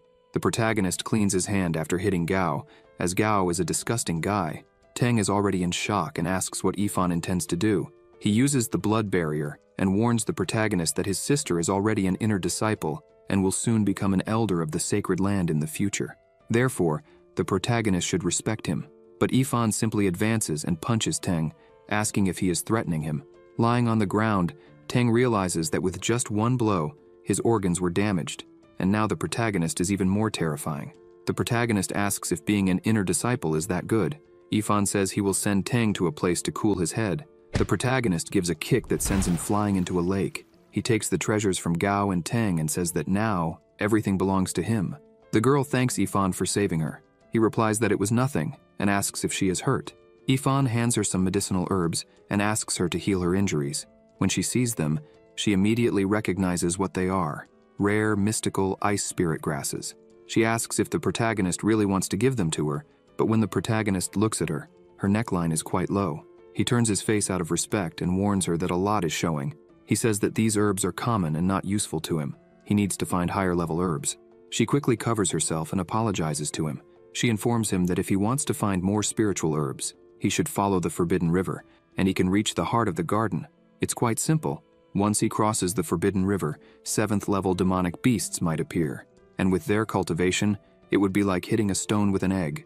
The protagonist thinks about this Forbidden River, and that it could be a trap set by the demons, so he needs to investigate. Further ahead, at the Forbidden River, a celestial blue herb is spotted by some people, and if they can get it, their results will be significant. However, there is a beast guarding the herb. They hide behind a rock and realize that this beast is a lion monkey, and since it is very strong, the disciples there have no chance. The protagonist's group is also there. Liu asks how they will act without Zhang as a leader, as this monkey is at least level 6 and they cannot act recklessly. Liu agrees and says they should wait a bit longer, as more high-level disciples are arriving. It would be better not to draw attention. Liu agrees and says that seeing a high-level disciple fighting will also be good for them, as they might learn something valuable. Suddenly, someone arrives behind Liu and praises his admiration. Liu turns around startled, but it is just the protagonist. Liu asks where Yifan was, as they couldn't find him anywhere. Liu says it was very difficult to gather the three of them there, and Shen asks who that young lady with the protagonist was. He introduces her. Her name is Chun, and she is a new recruit of the sect. Chun explains how Yifan saved her from the wrongdoers, and the group asks her to join them. Suddenly, an elite group arrives at the site. The leader is Chang Feng. He is at the primary profound celestial realm. Chang Feng instructs Fei Shi, who is at the 8th level of the illumination realm, and Hu Yer, who is at the 7th level of the illumination realm, to lure the monkey away from the celestial blue herb. He also orders Huang, who is at the 9th level of the illumination realm, and Liang, who is also at the 9th level of the illumination realm, to attack the monkey from the sides while he goes from the front. They advance against the monkey. The other disciples think they are amazing, but the monkey sends everyone flying with one attack. Chang Feng lands on his feet, but his partners are sent flying. They scream that they cannot withstand a single attack, and that if they continue like this, they will die. The monkey, already swift, delivers a blow to Fei Shi that throws him against the rock. They didn't imagine that the monkey would be so strong. It almost seemed like it was in berserk mode. The protagonist is already alert, realizing that a 6th-level monster, without intelligence, is activating a frantic transformation in the midst of despair. Chang Feng tells everyone to get out of the beast's range, but Huier is clinging to his leg, asking for help because her legs are injured and she cannot walk. Chang Feng sees the beast coming and thinks it's too late. He tells her to let go, but it's useless. He thinks that if he doesn't find a solution now, it will be a disaster. Then he notices someone behind the tree, and, of course, it is the protagonist. Chang Feng grabs a piece of meat and throws it in the protagonist's direction. The monkey smells the meat, and which was heading towards the protagonist, starts coming madly. Yifan simply grabs the meat and starts running, luring the monster. Liu laments that the protagonist sacrificed himself to save them, and Shen asks if he will be okay, as the beast is level 6. The other disciples wonder why Yifan was doing that, willing to be bait. Liu says he will go after the protagonist to see if he's okay. Liu and Shen agree to go with him, but Chun tries to block them, saying it's dangerous. Liu goes to her and says they can't leave Yifan alone, and if she's willing to help, great. But if not, her presence won't be missed. Suddenly Chang Feng appears, saying that Yifan is probably already being devoured by the monkey. Huier yells at him, accusing Chang Feng of not only abandoning a companion but also plotting against Yifan. Chang Feng claims it's not his fault, as he didn't force Yifan to be bait. She calls him a damn hypocrite. but he doesn't care. He's interested in the herb because, with it, he can ask the elder to help him refine the soul elixir. With it, he will reach the spiritual transcendence realm. He doesn't care that his method is dirty, the result is what matters. He even thanks the protagonist. But suddenly the protagonist arrives and kicks Chang Feng in the face. People shout that Yifan is unharmed and returned very quickly. The protagonist thinks that for a stupid herb, Chang Feng dared to conspire against him. Yifan takes the herb and thinks it doesn't seem that valuable, as the ones he brings from Earth are much better, and it seems ridiculous that people are obsessed with it. Liu and Chun ask if the protagonist is okay. Yifan asks what could happen to him. It wasn't even a warm-up. Chang Feng gets out of the river, wondering how Yifan is still alive and where the monkey went. The protagonist says that the beast is probably taking a good nap right now. The other disciples wonder how the protagonist, in the illumination realm, managed to survive against the lion monkey. They start thinking the protagonist is stronger than Chang Feng. Chang Feng thinks that a novice in the yellow rank dared to embarrass him, and if he doesn't teach the protagonist a lesson now, he won't be able to stay in the sacred land. Chang Feng uses an ice ability and attacks the protagonist. A girl screams that a disciple in the primary profound celestial realm cannot attack another disciple, but Chang Feng tells her to shut up and continues attacking the protagonist. Yifan asks if he won't give up until he is humiliated. The protagonist uses the blood shield and completely blocks Chang Feng's attack. Yifan asks if this is the power of a disciple in the profound celestial realm. He finds it so weak that he feels it's a waste to use a technique against Chang Feng. The protagonist uses the demonic bull technique and punches his opponent, sending him flying far away. The other disciples are impressed with how strong Yifan is. The protagonist asks Chang Feng if he is even more useless than a useless person, because a moment ago he called the protagonist useless, and now he is losing to Yifan. Chang Feng tells the protagonist not to mess with him, as the rules state that disciples in the profound celestial realm cannot fight those in the illumination realm. However, the protagonist reminds him that the rules say disciples in the profound celestial realm cannot attack those in the illumination realm, but it doesn't mention that disciples in the illumination realm cannot challenge those in the profound celestial realm. Then the protagonist finishes the battle. He takes Chang Feng's bag of treasures and says he will be willing to fight again if needed. Yifan goes to his group and tells each of them to take 2 herbs. They happily comply. However, the protagonist informs Chun that she won't receive any, as she already got herbs earlier. She feels a bit sad but says she understands. Meanwhile, Chang Feng is planning to kill Yifan at all costs when suddenly a hammer almost hits him. Yifan looks and realizes it is a weapon formed by the condensation of blood energy. This is a technique of another guy who has just arrived there. He tells Chang Feng that attacking a sect companion in such a manner is a disgrace to everyone there. The protagonist knows that in the marrow cleansing realm, one can condense a veil with the power of blood energy. In the illumination realm, they can condense armor, and in the profound celestial realm, they can condense weapons. These weapons formed from blood energy are very convenient, and their powers are not inferior to low-quality artifacts. They are all strong in the profound celestial realm. This guy is Zhen. He is in the 3rd level of the profound celestial realm. Zhen says the protagonist is skilled and invites him to join them in exploring the Forbidden River. Yifan feels a bit suspicious but decides to go. Elsewhere, the high-level spiritual medicine zone is within this barrier, and they need to use their spiritual powers simultaneously to break through the barrier. With that, everyone lines up and uses their abilities at the same time. The attack is not having much effect, but Xiaodi asks them to hold on a bit longer. Suddenly, the protagonist and the others arrive. They help break the barrier until it finally shatters. Xiaodi was already tired, but feels relieved that it finally broke. The protagonist looks at the others and understands that the Purple Wisteria Valley requires the combined effort of everyone to break the barrier. It's no wonder they all need to form teams. Min tells Jen that she thought he wouldn't make it in time. He responds that he got delayed finding help. Yifan keeps observing and notices that all the best outer disciples are there. Suddenly, Min asks why Yifan is there. She remembers him from 3 months ago, but doesn't understand why he is there. Jen asks her not to underestimate Yifan, as even Chang Feng was defeated by him. And now that the barrier is broken, it's time to move forward. In the Purple Wisteria Valley, the spiritual energy is much denser. Min asks why it is so calm and why there are no demonic beasts there. The guy next to her says that the Purple Wisteria Valley is the territory of the Howling Wolf, one of the strongest beasts in the entire garden. That's why common beasts don't dare to enter there. A guy behind the protagonist spots a purple azalea flower. This flower can be used to make high-quality ascension pills, and both the roots and the flowers can be used to make miraculous medicines. The guy goes over to pick the flower. He thinks that if he sells it, he can earn at least 1,000 spiritual stones. But suddenly, the howling wolf appears in front of him. The protagonist shouts for everyone to be careful, as this is an ambush. The wolf attacks the man, killing him instantly. The disciples wonder what is happening. They can't believe they encountered the wolf just as they entered. This wolf is a 7th-level howling wolf. Everyone starts running, trying to escape alive. However, Jen stays and tells everyone not to panic, as the power of a monster at the 7th level is equivalent to that of a human in the deep celestial realm. And since there are several disciples there, they might be able to defeat the wolf. Upon hearing this, the other disciples become courageous and even begin to think about how much they will profit from selling the wolf's items. As for the protagonist, he already knows it's not that simple. The monster's energy is somewhat strange. He knows that monsters differ from spiritual beasts because they have not yet opened their spiritual wisdom. Ifan wonders how this beast has human expressions. Suddenly, the wolf attacks again. Jen, who is at the front, says he is stronger than the previous disciple, so he will be able to defend himself. However, he is cut to pieces. His friend is in shock at seeing this.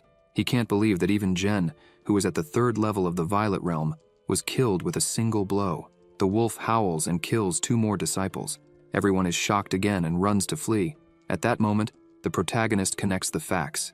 There are elite disciples, spiritual herbs, and the spiritual beast. So this is the trap set by the demonic sect. And as Ifan can see, the demonic sect planned this very well, so it will be difficult to deal with. Outside, Jiang and other girls are meditating, until suddenly Jiang senses something and thinks something bad is happening. She flies off and asks everyone to prepare quickly. They ask what is happening, but Jiang flies away. Back in the garden, the disciples are hiding behind a rock, wondering what they can do, as this beast can kill them all at once. Min is already dying of fear and says they can't stay there, or they will die. The guy next to her says the beast made them go there but doesn't attack. He wonders if the beast is playing with them. The wolf howls again, and Min asks why the wolf keeps howling. The guy says that the wolf is probably calling more wolves. Min is terrified because it's already hard to escape from the wolf.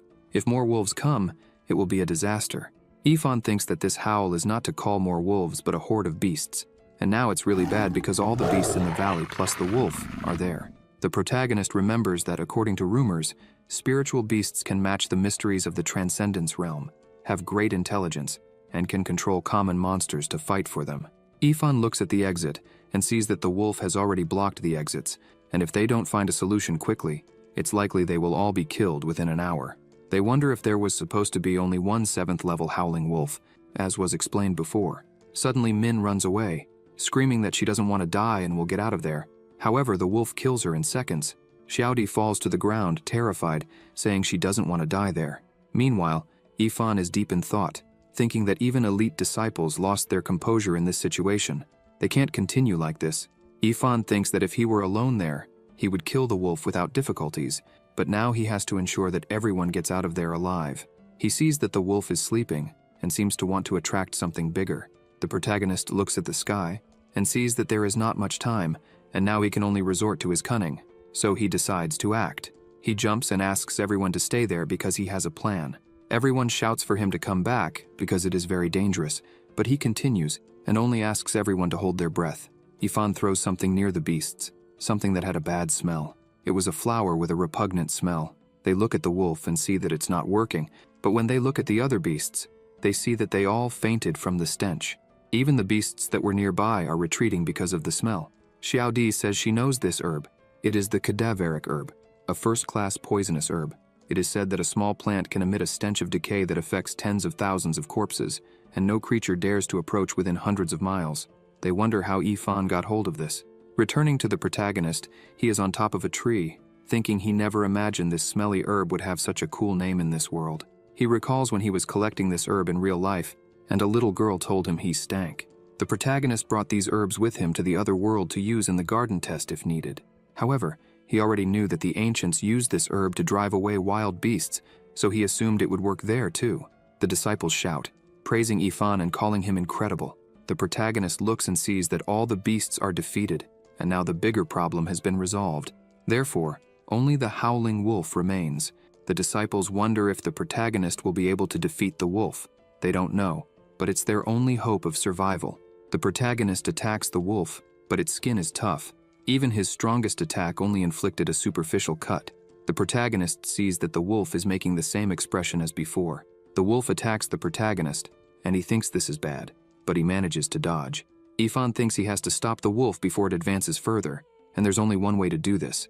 The protagonist attacks and thrusts his sword into the wolf's throat. A disciple thinks this is foolish because even if the protagonist manages to hurt the wolf, he will lose an arm, and with that, they lose hope again. However, the protagonist's plan is different. He uses a technique, and a blood dagger appears in his hand. He slashes the wolf, and with this blow, he kills the wolf. The guy wonders how the protagonist can manifest power beyond his realm. He thinks it's impossible unless the protagonist advanced in realm during the fight, and that's exactly what happened. They are impressed with the protagonist's power. Xiaodi says that Ifan barely joined the sect and is already very strong. Ifan finds the chi condensation in the weapons in the purple realm not bad at all, and suddenly, the Demon King's voice comes from the wolf. The protagonist is startled by this, but some ropes arrive and seal the wolf's body. Along with them comes the celestial fire of demonic annihilation. It was Jiang using it. She asks if everyone is okay. The protagonist looks at her and feels relieved because she arrived just in time. A little more delay, and they would all be killed by the demon. The other disciples are also happy to see Jiang. She disperses her ropes and asks what happened there. However, the blonde is furious with Jiang because her negligence allowed this beast with liberated wisdom to enter the garden and nearly kill them. Ifan approaches him and says that since he doesn't know the blonde's story, he won't say anything about it.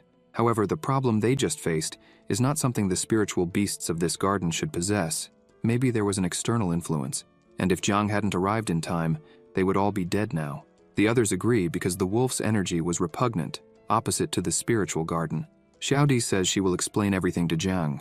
She says the situation began when they were searching for spiritual herbs in Wisteria Valley when they encountered this wolf, which was discovered to have liberated wisdom, being considered an evolved spiritual beast.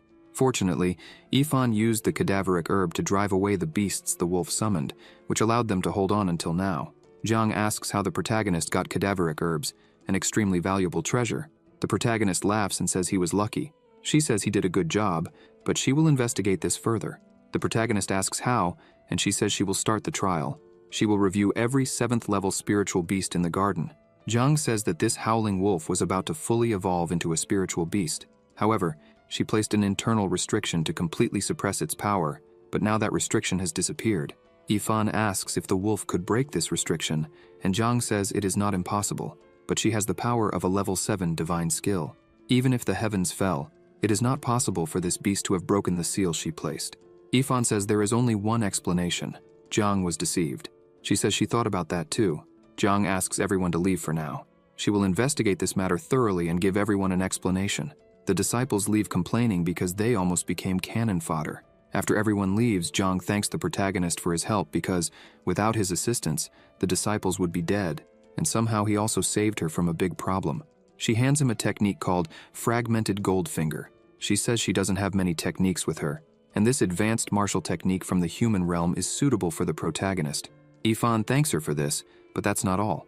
Jiang gives him a pot along with the technique and says that since he just entered the deep celestial realm, she will give him 3 realm-stabilizing pills. This is very beneficial for cultivation. However, she is curious because the protagonist is of yellow rank, and even so, he can advance rapidly in the realms. She also brings up the issue of the cadaveric herb because it is not found in the garden. Ifan, embarrassed, responds that he cannot hide anything from her. He says he got everything from Shizhong's ring. She says she will believe him this time.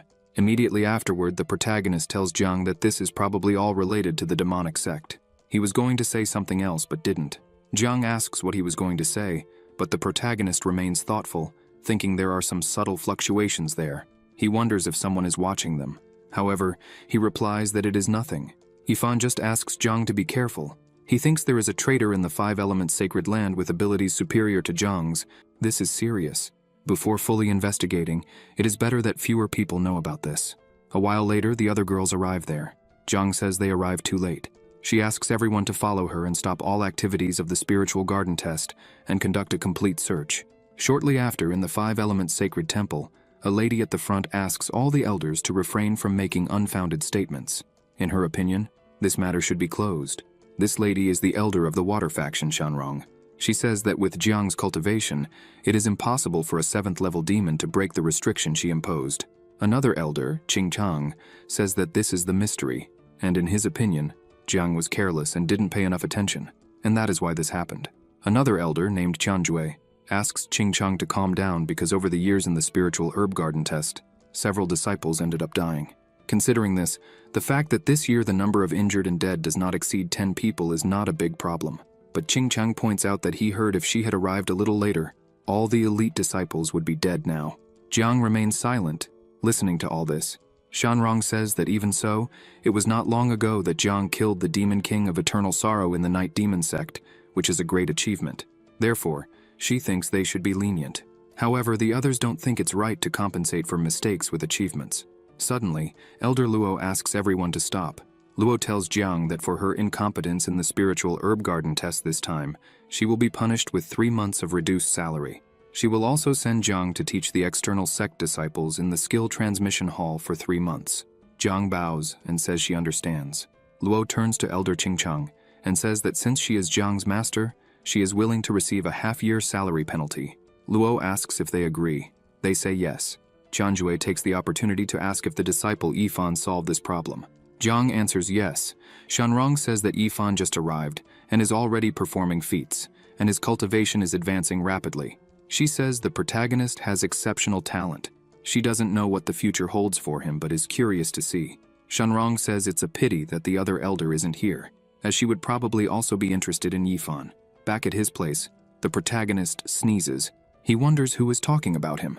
As soon as he returned from the courtyard, he took the pill that Jiang gave him, but it didn't have the effect Yifan expected. It seems that the quality of this pill is insufficient. The purple residence, also known as the Sea of Consciousness, is the source of all spiritual power and supernatural abilities, capable of giving rise to the soul, nurturing spiritual power, and awakening supernatural abilities. However, breaking through the initial stage of the purple residence does not guarantee effective control over this power. One must carefully cultivate the Sea of Consciousness in the brain for complete transformation. However, cultivating the Sea of Consciousness properly is a complex process, and a mistake can lead to demonic possession. Nevertheless, it is said that form follows function, and the protagonist has an interesting method. Some time ago, he went to Earth and bought 3 Linen mountain nuts. These mountain nuts from Earth are great brain food.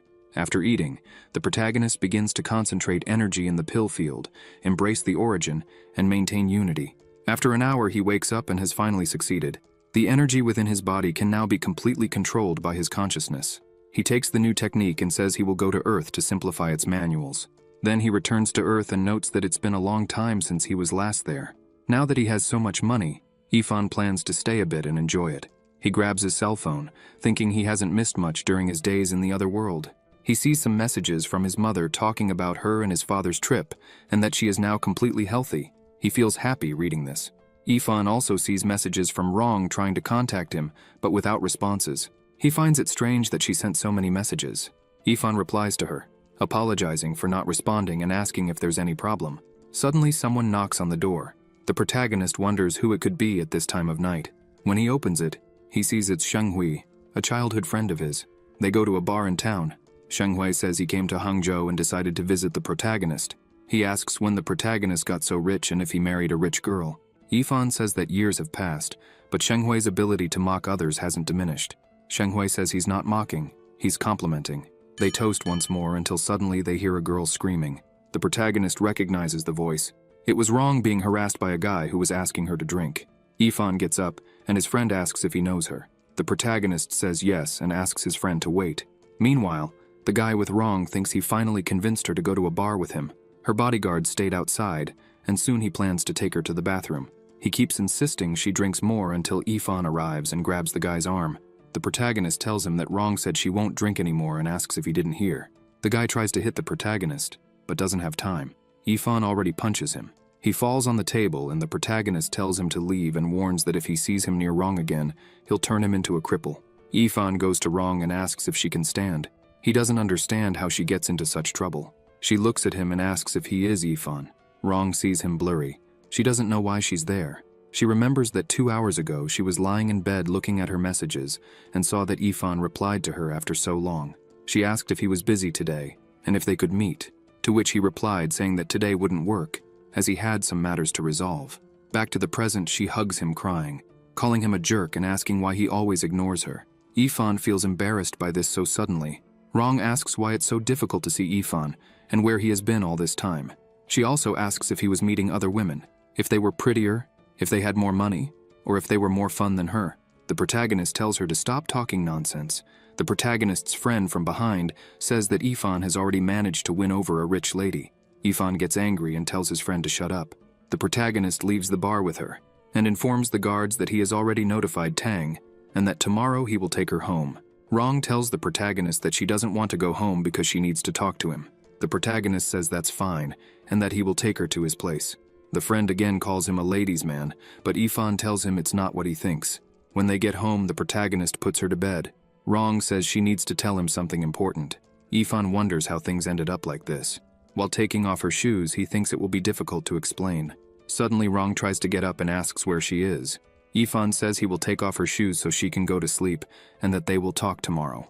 While the protagonist wonders what Rong wants to tell him, she approaches him and asks him to listen to her.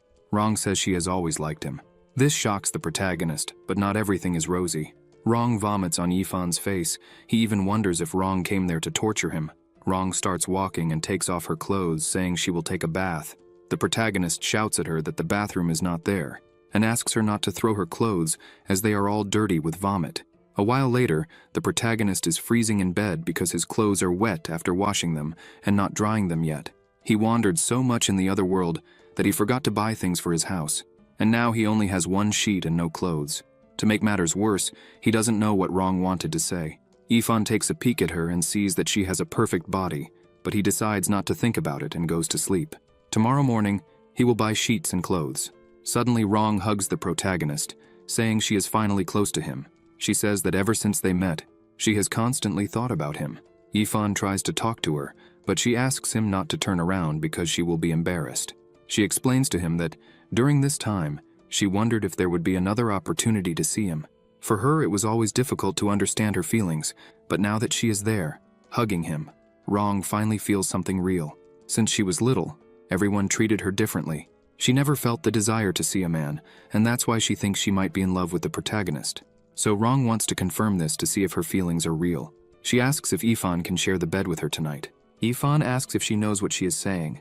She confirms and asks, "Please." He starts to get up, and she asks if he is going to leave and if she has irritated him. But the protagonist kisses her and says he will do what she asked. The two kiss again, and the night was longer, if you know what I mean. When he wakes up in the morning, the protagonist complains about being tired from the night before. But when he looks, Rong is no longer there. He picks up his phone and sees 3 messages from her. Rong says that after that night, she thought a lot, and concluded that she really likes the protagonist, but she needs some time to organize her thoughts and asks him not to tell her sister. The protagonist says he was the man who usually goes out to buy cigarettes and wonders how this happened the other way around. Ifan is scared, thinking that if Miss Tang finds out, he will really have a problem. He didn't even think about the class differences between them. Sometime later, Ifan went back to the celestial world. Back at his place, the protagonist shoots at a pigeon and thinks that with the simplified technique of Earth's golden fist, it is perfect for those at a distance, and the force can be easily controlled. In the future, against powerful enemies, this technique will greatly help the protagonist win. Suddenly, a beam of light and sounds come from a mountain. The protagonist turns around, startled, as Liu is shouting that the heavenly sound clock of Mount Wuxing is ringing. He comes running, informing Ifan that the elder is summoning all external disciples.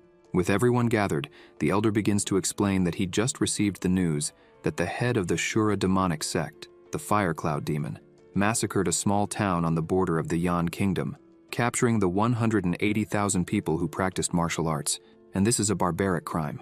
The 3 sacred elders, along with the sacred elders of Zhenwu and Duobao, decided to take measures in the name of justice and enter the ancient demonic abyss to punish these demons.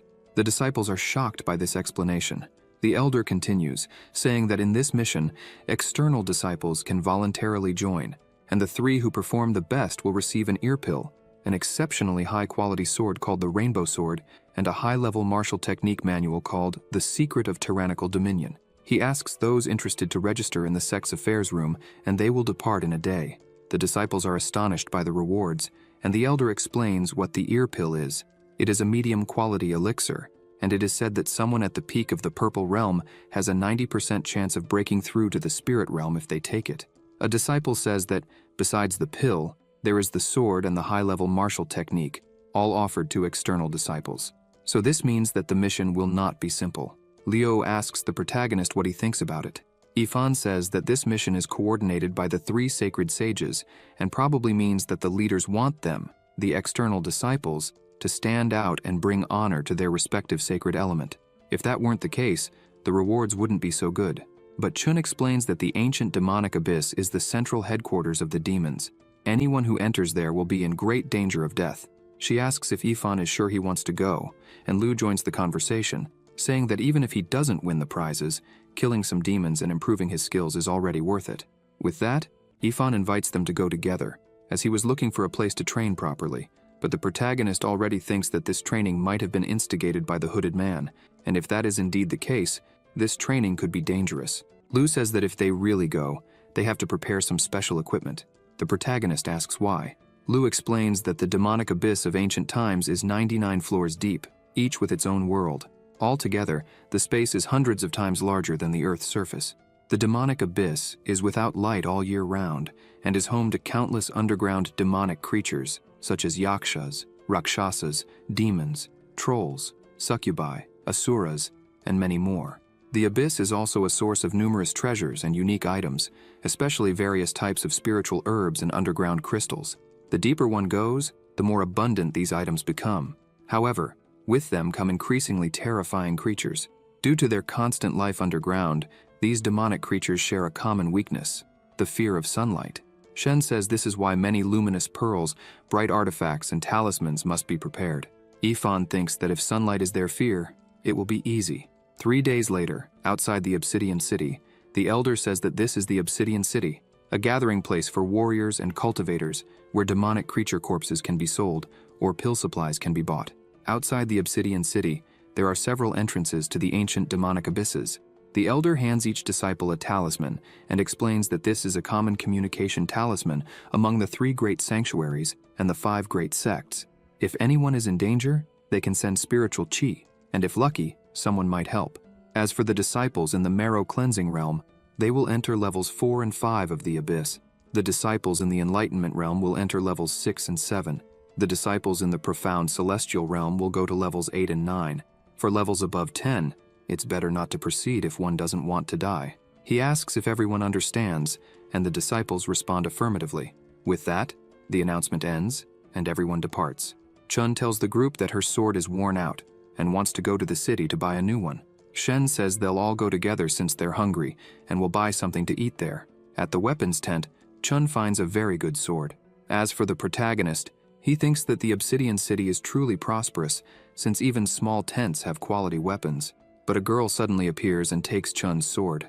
This woman is named Sunk. Her sectmate asks her not to cause trouble with the people from the 5 Elements sect, but she mocks them, saying the 5 Elements sect are just poor wretches at the bottom of the sanctuary list. Seeing this, Ifan wonders where this girl causing trouble came from. Liu intervenes and says that even if they are at the bottom of the list, they are still a sanctuary. He asks if they are not better than her 3rd-class sect. Sunk gets angry and says her sect is not 3rd class but 2nd class. Leo laughs and says it's the same thing because, in his eyes, everyone who is not from his sanctuary is trash. With that, Sunk gets mad and goes at him, but Ifan suddenly appears and says he doesn't hit women unless they behave like idiots. Sunk is startled because she couldn't even see the protagonist's movements. Ifan tells her to leave the sword and get out of there, so Sunk and her group leave without the sword. The protagonist turns to Chun and asks her to work harder. Otherwise, she will always be a victim of bullying, and when they enter the demonic abyss, he won't be able to protect her all the time. She says she understands. Shen goes to her and says the protagonist is only saying this because he cares about her, and she says she knows that. In another inn, Sunk gets slapped in the face. She apologizes to the Elder for embarrassing the sect. The Elder named Yang says he has already warned her that in the Obsidian City, she should not confront others unless she is 100% sure of winning, especially against the 5 Elements sect. He explains that the 5 Elements sect is in decline and will likely be downgraded in the next ancient assembly, leaving a vacant position among the 10 great sects. Jiang says that they cannot stop fighting, but here they are, his disciples tarnishing the sect's name at this critical moment, losing to outer disciples of the 5 Elements sect. He says that no matter what method they must use, they have to regain their dignity right now. A while later, outside the Obsidian City, the protagonist stands before a portal. He knows that it is the entrance to the demonic abyss. Ifan asks if everyone is ready, to which they all respond affirmatively. already on the 6th level of the demonic abyss. Ifan notes that there are no monsters nearby, and that once they finish here, they can rest. Liu kills the last monster and says he understands. Liu punches another one, and after they finish, Liu remarks that in these days they managed to reach the 6th level and killed hundreds of demons, nearly 1,000. Meanwhile, Shen was looking for herbs and found a demonic mushroom. Liu says that just by looking at it, he knows it's valuable. Shen says it must be quite expensive. She says that since the two of them already have herbs, she will keep this one. Then the protagonist arrives and says that they have explored enough, and now they will part ways there because he intends to go to the 7th floor. Since the rest of the group does not have a stable level, they should all stay there. Ifan tells Liu that he is also there to experience the demonic abyss, and it would be a waste to stand still in a quiet zone. The protagonist asks Liu to take care of everyone there since he will now be the strongest among the group. Chun, all embarrassed, asks the protagonist to stay a few more days because she has not yet found any demonic herb. But the protagonist tells her that Liu will help her find one. After all, the demonic abyss is enormous and has many treasures. She feels a bit sad about this, but Liu tries to cheer her up, saying that everyone there already has a herb, so the next one they find will be hers. On the 7th level of the abyss, some demons were devouring some dead bodies. A disciple was watching this and thinks that the 7th level is the real hell, and that it is impossible to get out of there alive. All the senior disciples who were there did not even see how they died. He thinks about leaving because it is useless to try to fight, but suddenly a demon finds him. He tries to run away, but the demon grabs his spear and throws it at the disciple. He thinks it is the end for him, but Ifan arrives and destroys the demon's spear. He quickly counterattacks the demon and kills it instantly. The protagonist did not expect the first creature he would encounter on the 7th level to be this race of demon called Imp. He looks at the group of demons and thinks it will be a perfect test for his new skills. The disciple behind him feels relieved to have been saved, and the protagonist is there calling the demons to fight. More demons come at the protagonist. He wonders why only those are there. The disciple, terrified, shouts to the protagonist that the creatures are coming and asks if the protagonist has anything bright with him. Ifan says he does not, but he will not need it either. The disciple asks if Ifan is crazy because even the strongest seniors died there. But the protagonist just makes a flaming slash, and the fire goes to the demons and slices them all at once. The disciple is impressed by the strength, and Ifan says that strength is not judged only by appearance. More demons appear in the sky, and the protagonist already knows that some of them are in the marrow cleansing realm and others in the enlightenment realm. But he starts shooting at everyone and quickly finishes them off. He notices something and sees that even their leader has appeared. This imp leader is similar to a cultivator of the mid-profound celestial realm. Ifan advances with the first attack, but the demon manages to defend itself. But the protagonist uses a technique that slices the demon in half. He asks if that was all the leader had.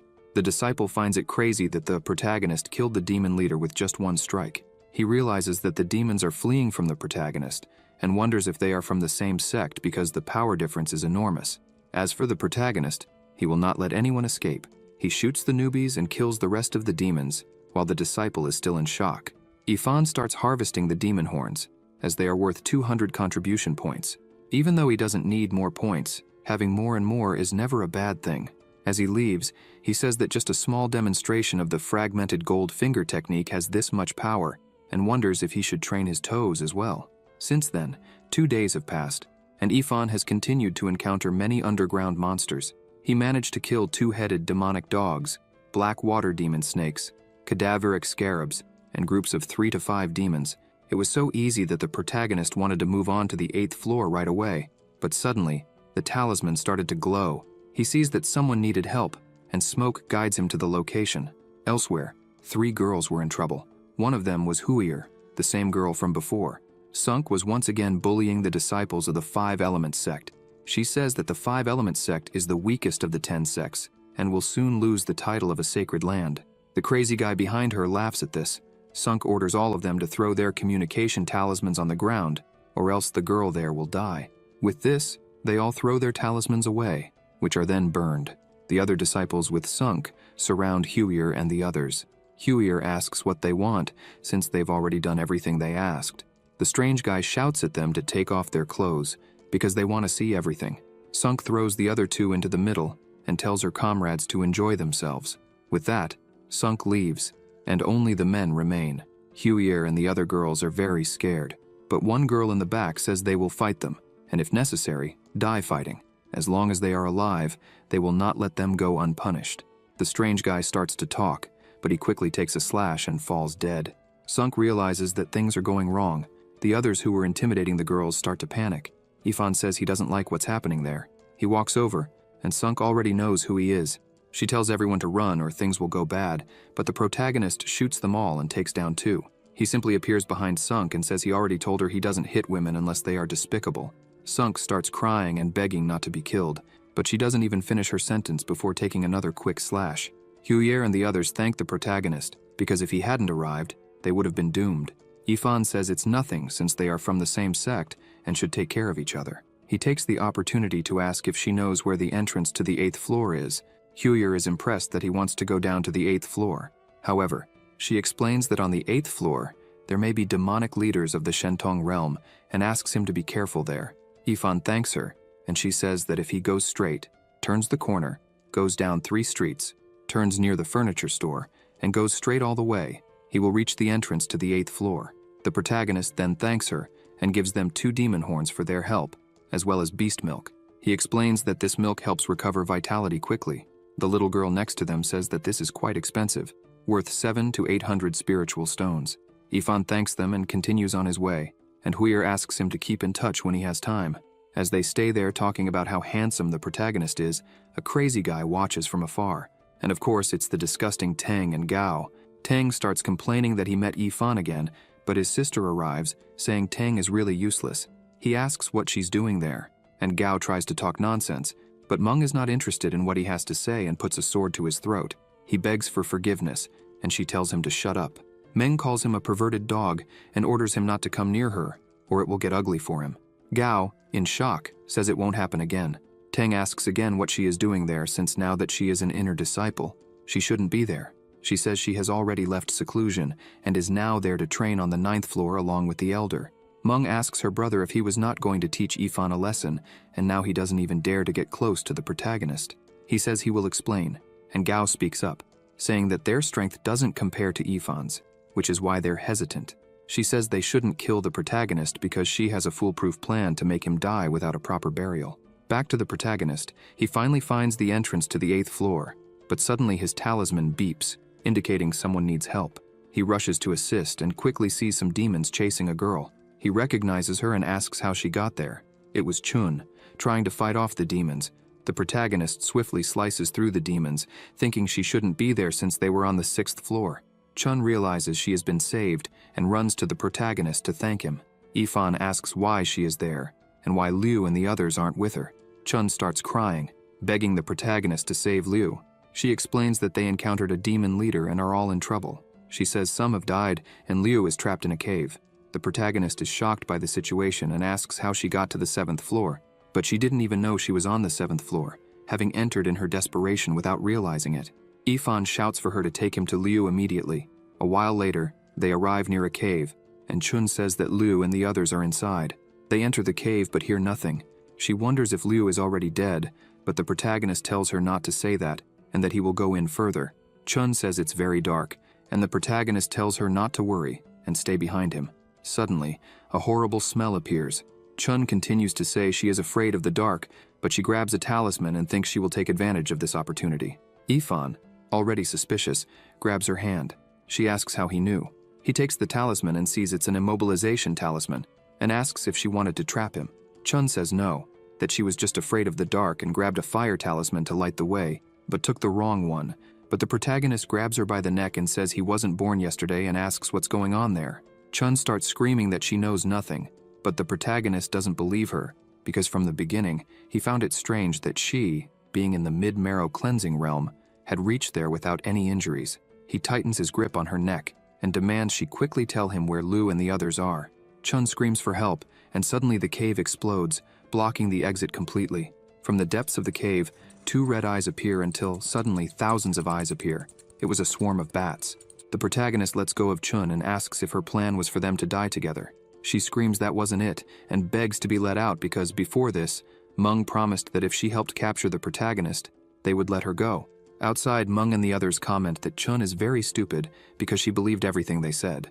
2 hours earlier, Meng and her group had captured the protagonist's group. Tung explains that he doesn't want anything with them. but given their good relationship with Yifan, Meng will have to use them to lure the protagonist. Shen says they will never let them go unpunished. Tang goes to her and says it all depends on them because if someone lures Yifan, they will let them live. But Shen refuses. Liu shouts that they would rather die than betray a brother. Tang kicks him away and points a sword at Liu, asking if he wants to die, and Liu tells him to do whatever he wants because he isn't afraid of death. Meng notices that the only one who seems afraid of death is Chun. Meng tells Chun that if she lures Yifan, she will not only get out alive, but also gain some spiritual herbs. Meng messes with her head, saying that even though she's been with them for a long time, she has no spiritual herbs, and asks if Chun is really their friend. Meng tells Chun not to think too much because, in the end, both Liu and Yifan will be dead, and when it's all over, Chun will be one of them. Meng emphasizes that she is an inner disciple, so no one will intimidate Chun anymore. Liu, hearing this, shouts that Chun would never do something like that, but Chun is completely undecided about what to do. Tang starts laughing and praises his sister for having this idea. She says she will return to the elder so that he doesn't suspect anything. Then, she will leave the rest to Tang. Tang says he will bring good news later. Back to the protagonist, he thinks that the attack of a demonic bat is strong, but with this quantity, not even someone in the advanced stage of the profound celestial realm could handle it. Even so, if they think they can defeat the protagonist this way, they are underestimating him too much. The protagonist uses a talisman that creates a caged wooden shield. This is the strongest defensive talisman he has, and should hold off all these bats for a while. Chun begs the protagonist to let her in, and Yifan asks her to tell him who sent her to deceive him. She quickly responds that it was Teng, Gao, and a woman she doesn't know. Now she begs to be let in since she has said everything she knew, but the protagonist emphasizes that he never said he would let her in. She continues to plead to be let in because she doesn't want to die there, but the bats have already reached her and are attacking her. Yifan reminds her that those who live by the sword die by the sword, and that heavenly disasters can be avoided, but self-inflicted ones cannot. And this lesson is the last one Yifan will give Chun as a sect brother. Teng says he hears screams and presumes the protagonist is dead. Gao thinks it's a shame he didn't see it all. Teng says that as for the others, he will destroy their communication talismans and leave them to fend for themselves.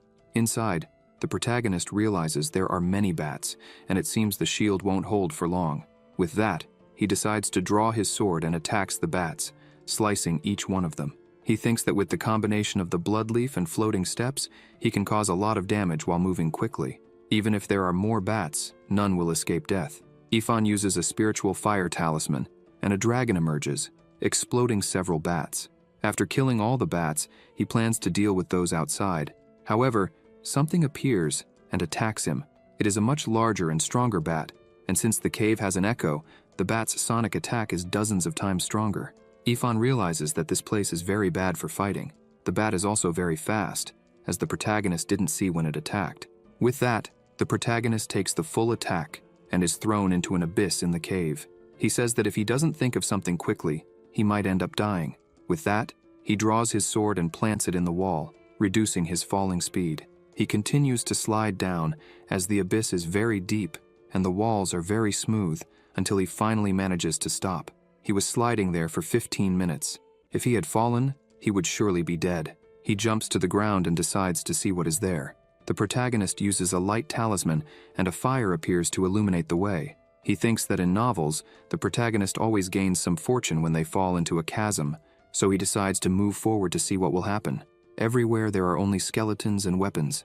Yifan thinks that since there are many demon skeletons and some cultivators' skeletons, he presumes that there was a great battle between humans and demons there. Nearby there are 2 corpses.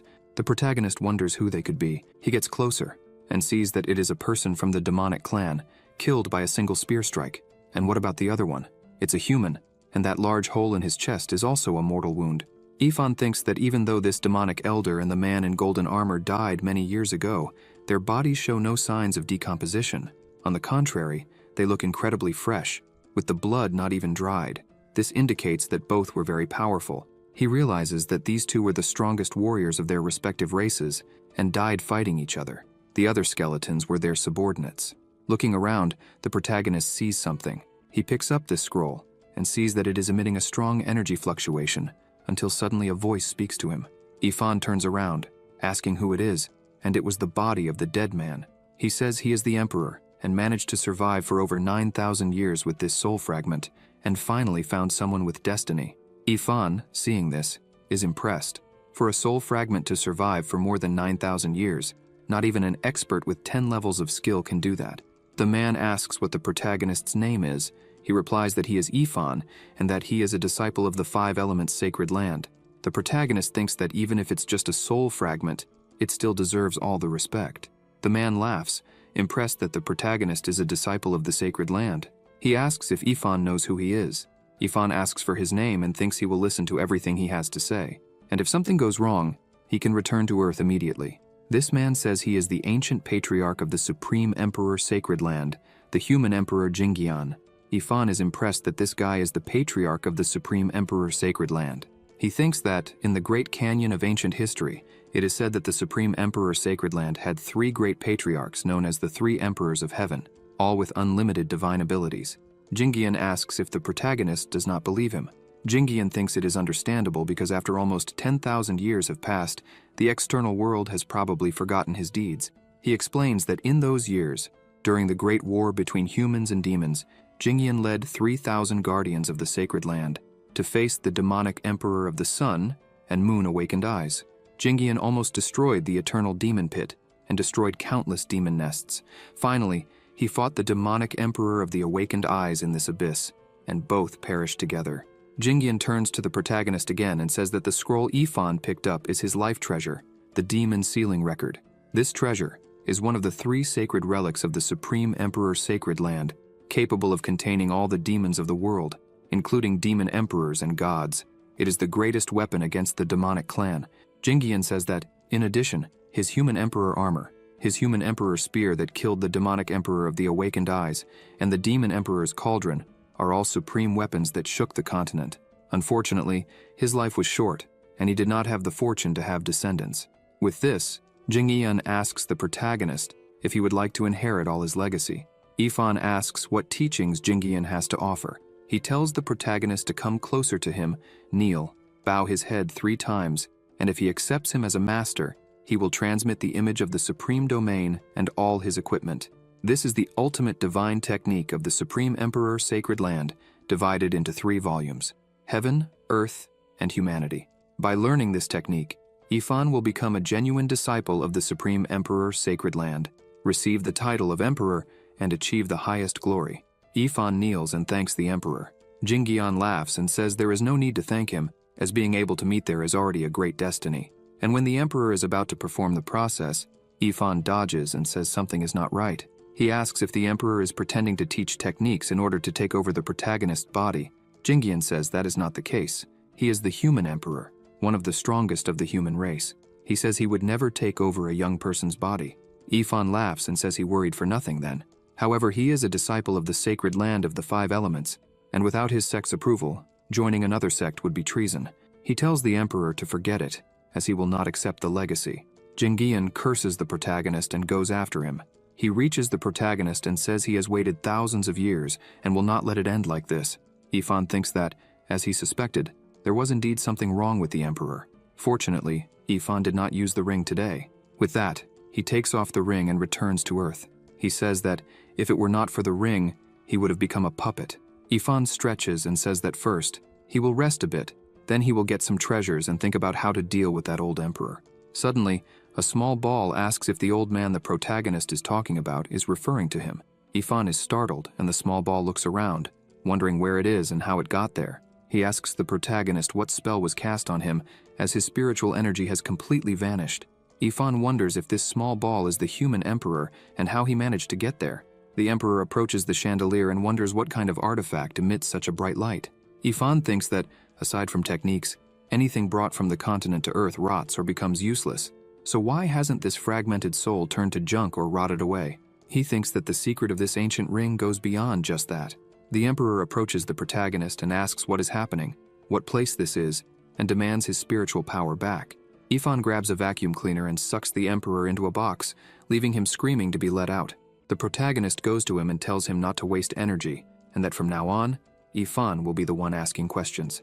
The Emperor starts to complain, saying that he is the ancestral Emperor and will not respond, but the protagonist shows the vacuum cleaner, and the Emperor screams that he will answer.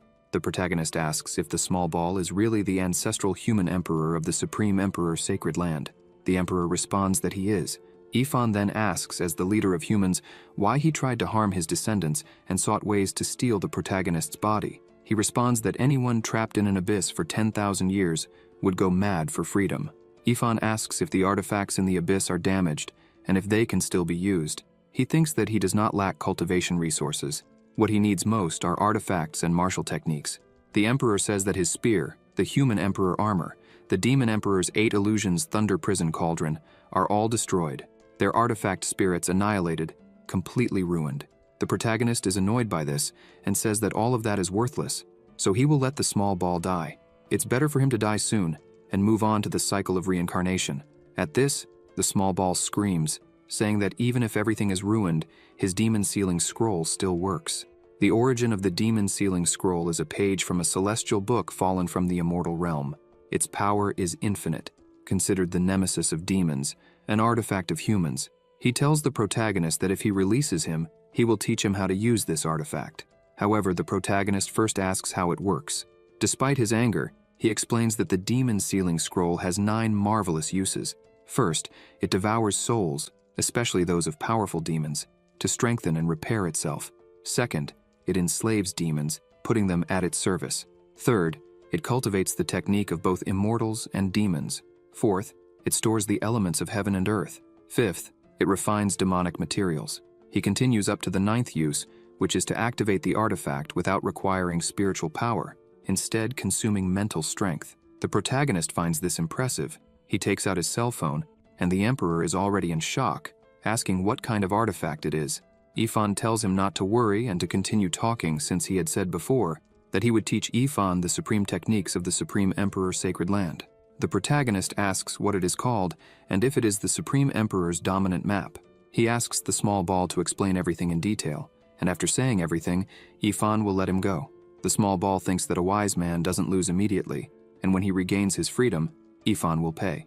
With that, he responds to the protagonist saying that the Supreme Emperor's dominant map is divided into the volume of the Heaven Emperor, the volume of the Earth Emperor, and the volume of the Human Emperor. The small ball is the Human Emperor and only has the volume of the Human Emperor. 2 hours later, the Emperor says that, in summary, anyone who practices this technique, after mastering it, will be invulnerable to weapons, water, and fire, will not be affected by poison, and will not suffer physical damage.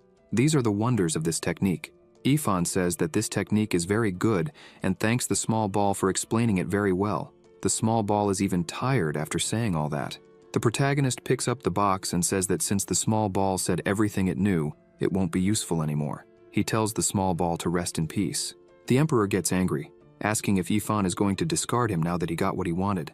However, he thinks Ifan won't remember everything he said about the technique. But the protagonist shows the audio recording of the explanation and says that times have changed. The small ball finds this other world very frightening. Ifan puts the small ball in the microwave and says that if he lets him go, he will harm other human descendants. So it is better for him to die soon and move on to the path of reincarnation. The small ball starts to struggle, and Ifan wishes it a good journey. The protagonist says that if he didn't eliminate the Emperor, it would be dangerous to keep him around. With that, he can be completely at ease. Ifan takes the demon sealing scroll and places a drop of blood on it, because, according to what the small ball said, he only needs to drop blood on the scroll. With that, the protagonist moves to another place. He thinks that this demon sealing scroll can directly protect a person's thoughts in a world of souls. This means it has recognized the protagonist as its master. The history of the immortal realm's dominance over demons and how to combat demons is recorded there. Ifan finds it incredible. The activation technique was directly imprinted in his mind. It seems that in this world, it has been simplified. This saves a lot of trouble. The protagonist laughs and says that now this great power is his, and now he wants to find demons to test his new power. On the 8th floor of the abyss, many people are being defeated by a red wolf. They are exhausted and say they won't last long, but one of them says to hold on, or they will all die there. They see that there is a cliff behind them, and there is no way to escape. A guy starts crying, begging for someone to come and help. He says he hasn't married or had children yet and doesn't want to die there. They hear a howl and look back. Dozens of wolves have appeared there. With that, they have already accepted death, but suddenly the wolves start attacking each other. The disciples don't understand what is happening because the wolves are killing their own kind. They see the wolf's eyes shining in gold.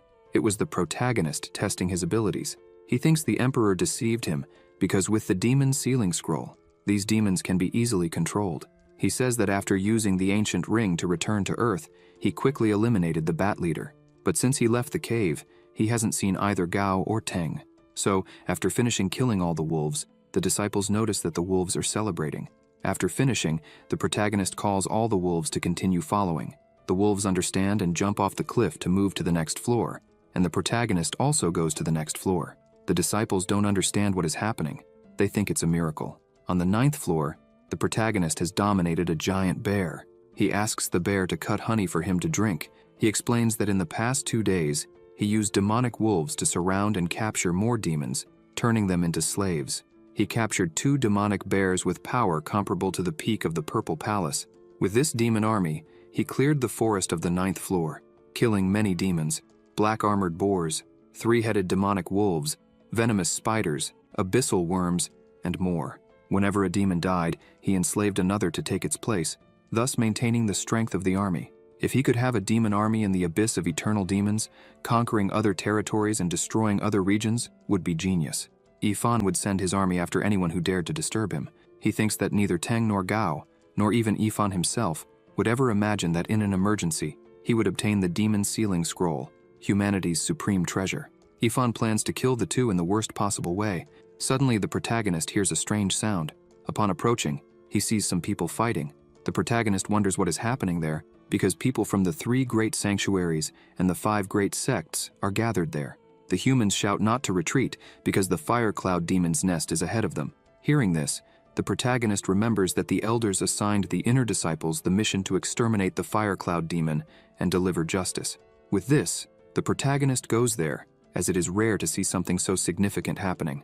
Upon arrival, 2-headed flying Yasha demons appear behind the protagonist. Yifan thinks that as soon as he arrived there, he encountered more demons, and the number of demons on the new floor is very high. Since they are there, they will all become part of the protagonist's army. The wolves manage to bring some down. One of the demons tries to escape, but the protagonist will not allow it. The 2 bears attack the demon, instantly defeating it. The protagonist sees that the bears are very strong, and it will be difficult to defeat them. Yifan uses the slave technique because he needs a flying demon like that. With the demon sealing scroll, he manages to acquire several flying demons. Yifan thinks that with these 5 additional Yasha demons, his army is becoming increasingly powerful. The protagonist still feels good and strong. With this, he can still recruit about 10 more demons. But suddenly, lightning strikes 2 of the protagonist's wolves, startling him. He wonders if this lightning was meant to hit him. Yifan climbs onto the flying demon to see what is attacking. But in reality, this attack was just energy waves caused by the fight ahead. It seems that the 2 fighting are exhausted, which is why the attack failed and went off course. The human shouts that since the Asura demon is almost dead, he will finish it. Yifan sees that the human is unarmed and still able to launch such a powerful attack with just his fist. He is impressed with the power of the inner disciples. However, the demon he is fighting is an Asura, which is not easy to face. The Asura is an underground creature stronger than the Yashas and Rakshasas, with commander-level power comparable to human mystical secrets. These creatures are covered in bone spines, are very terrifying, so intelligent they can converse with humans, and are cunning and treacherous. With this, the Asura manages to dodge and cut the human in half. After this attack, the 2 fall into a chasm. At the bottom of the chasm, the Asura coughs and says that now the human is dead. He also intends to take the human's heart. But suddenly, the protagonist's Yashas arrive. The Asura shouts for them to go to hell, but he is already bitten in the neck. He wonders why these inferior Yashas are not obeying. He attacks the Yashas, but a more powerful being appears behind him. Yifan cuts the Asura in half. With him almost dead, the Yashas move in to try to finish him off. But the Asura does not intend to die to these inferior creatures. He manages to scatter them all with his energy. The protagonist is already in shock, as with a single blow the Asura managed to kill more than 20 creatures. With this, he decides to use the demon seal. The Asura, seeing this, already knows it's the enslavement seal, but he doesn't believe the protagonist will be able to dominate him, as he thinks Yifan is weak. But the protagonist knows he is capable. The Asura starts to struggle and asks what kind of powerful seal this is. The protagonist sees that he is resisting and increases the power of the seal. With this, the Asura becomes his slave. Yifan sits on the ground because, at his level, capturing demons of this caliber is quite complicated. The Asura bows to the protagonist and says his name is Botu. Yifan finds this interesting because he didn't know demons had names beyond their species. Yifan looks at the human and sees that he was an inner disciple of the Zhenwu holy place. He prays for the guy and asks him to rest in peace. The protagonist sees that the guy had a ring, but it had a soul seal. He asks Botu to open it. Botu uses his demonic energy to unlock the ring. Yifan takes the ring to see what's inside. He finds wolf pelts, bear pelts, yasha horns, asura spikes, spiritual herbs, and some common artifacts. However, there is something very good, a powerful technique, the giant spiritual fist, a spiritual level martial technique. This must be the valuable fist technique the man used against the asura. Sometime later, the protagonist is at his home on Earth, training this technique. Yifan thinks that the giant spiritual fist has 5 styles: Mountain Breaker, Earth Splitter, Sea Covering, Sky Roaring, and Immortal Shadow. Each style is fiercer than the last, and to perform this fist technique, one must first merge their fist with their spiritual power. Yifan doesn't have spiritual power, but he is already at the Sifu level, and his Niwan Palace is receiving soul power that nourishes his body. His willpower and soul perception are greater than before, so he can use soul power instead of spiritual power. As for the fist intent, it can't be learned in a day. It requires a lot of practice. The giant spiritual fist is a complicated technique. If it hadn't been simplified on Earth, Yifan wouldn't be able to understand it. Suddenly his cell phone rings and it's Guo. He answers, and she yells that the packages are piling up at her house. She asks if he's going to pick them up. The protagonist replies that he will go today. He remembers that his mother is making her first trip abroad and is very excited. She said she would send various things to the protagonist. Since the protagonist was busy in the abyss, he asked Guo to keep the packages for him, but he ended up forgetting. Sometime later, the protagonist goes to Guo's house. He says he didn't expect there to be so many packages. After they arrive, the protagonist already sees Guo's mother. The mother asks who this young man is. The protagonist replies that he is Guo's tenant, Yifan. The mother is suspicious because he is very close to her daughter. She says that the protagonist is even cute, but has no trace of luxury. He is clearly poor. Guo asks her mother not to say that because Yifan is her friend. The mother becomes more suspicious and asks if they are the kind of friends who go out together, but Guo gets angry with her. The mother lets it go and says she will introduce someone to Guo. This guy is Dongqing. With this, Guo gets angry and says she already talked to her mother about it and asks why she did it again. Her mother says that Guo is already 30 years old, so she is no longer a girl. And if she doesn't worry about her daughter, who will? Her mother asks her not to worry because she investigated the guy, and he is more reliable than the previous one. With this, a tense atmosphere sets in. Yifan thinks that guy is not trustworthy.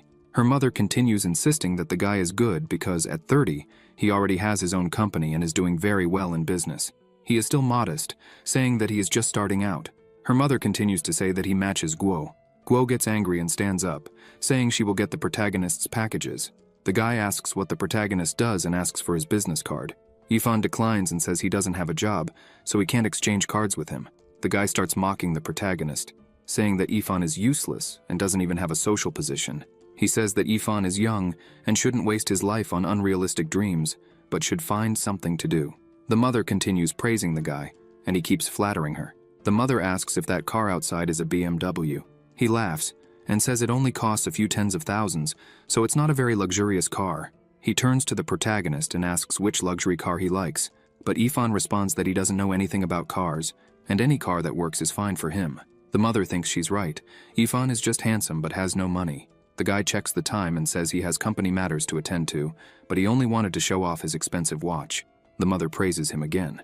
Then Guo arrives with several of the protagonist's boxes and mentions that there are more things in the backyard. She says those boxes have the valuable item seal, so the protagonist should take a look. But suddenly she trips and falls, dropping all the valuable boxes. If you enjoyed this video, subscribe to the channel, hit the bell icon, and like the video. Thank you.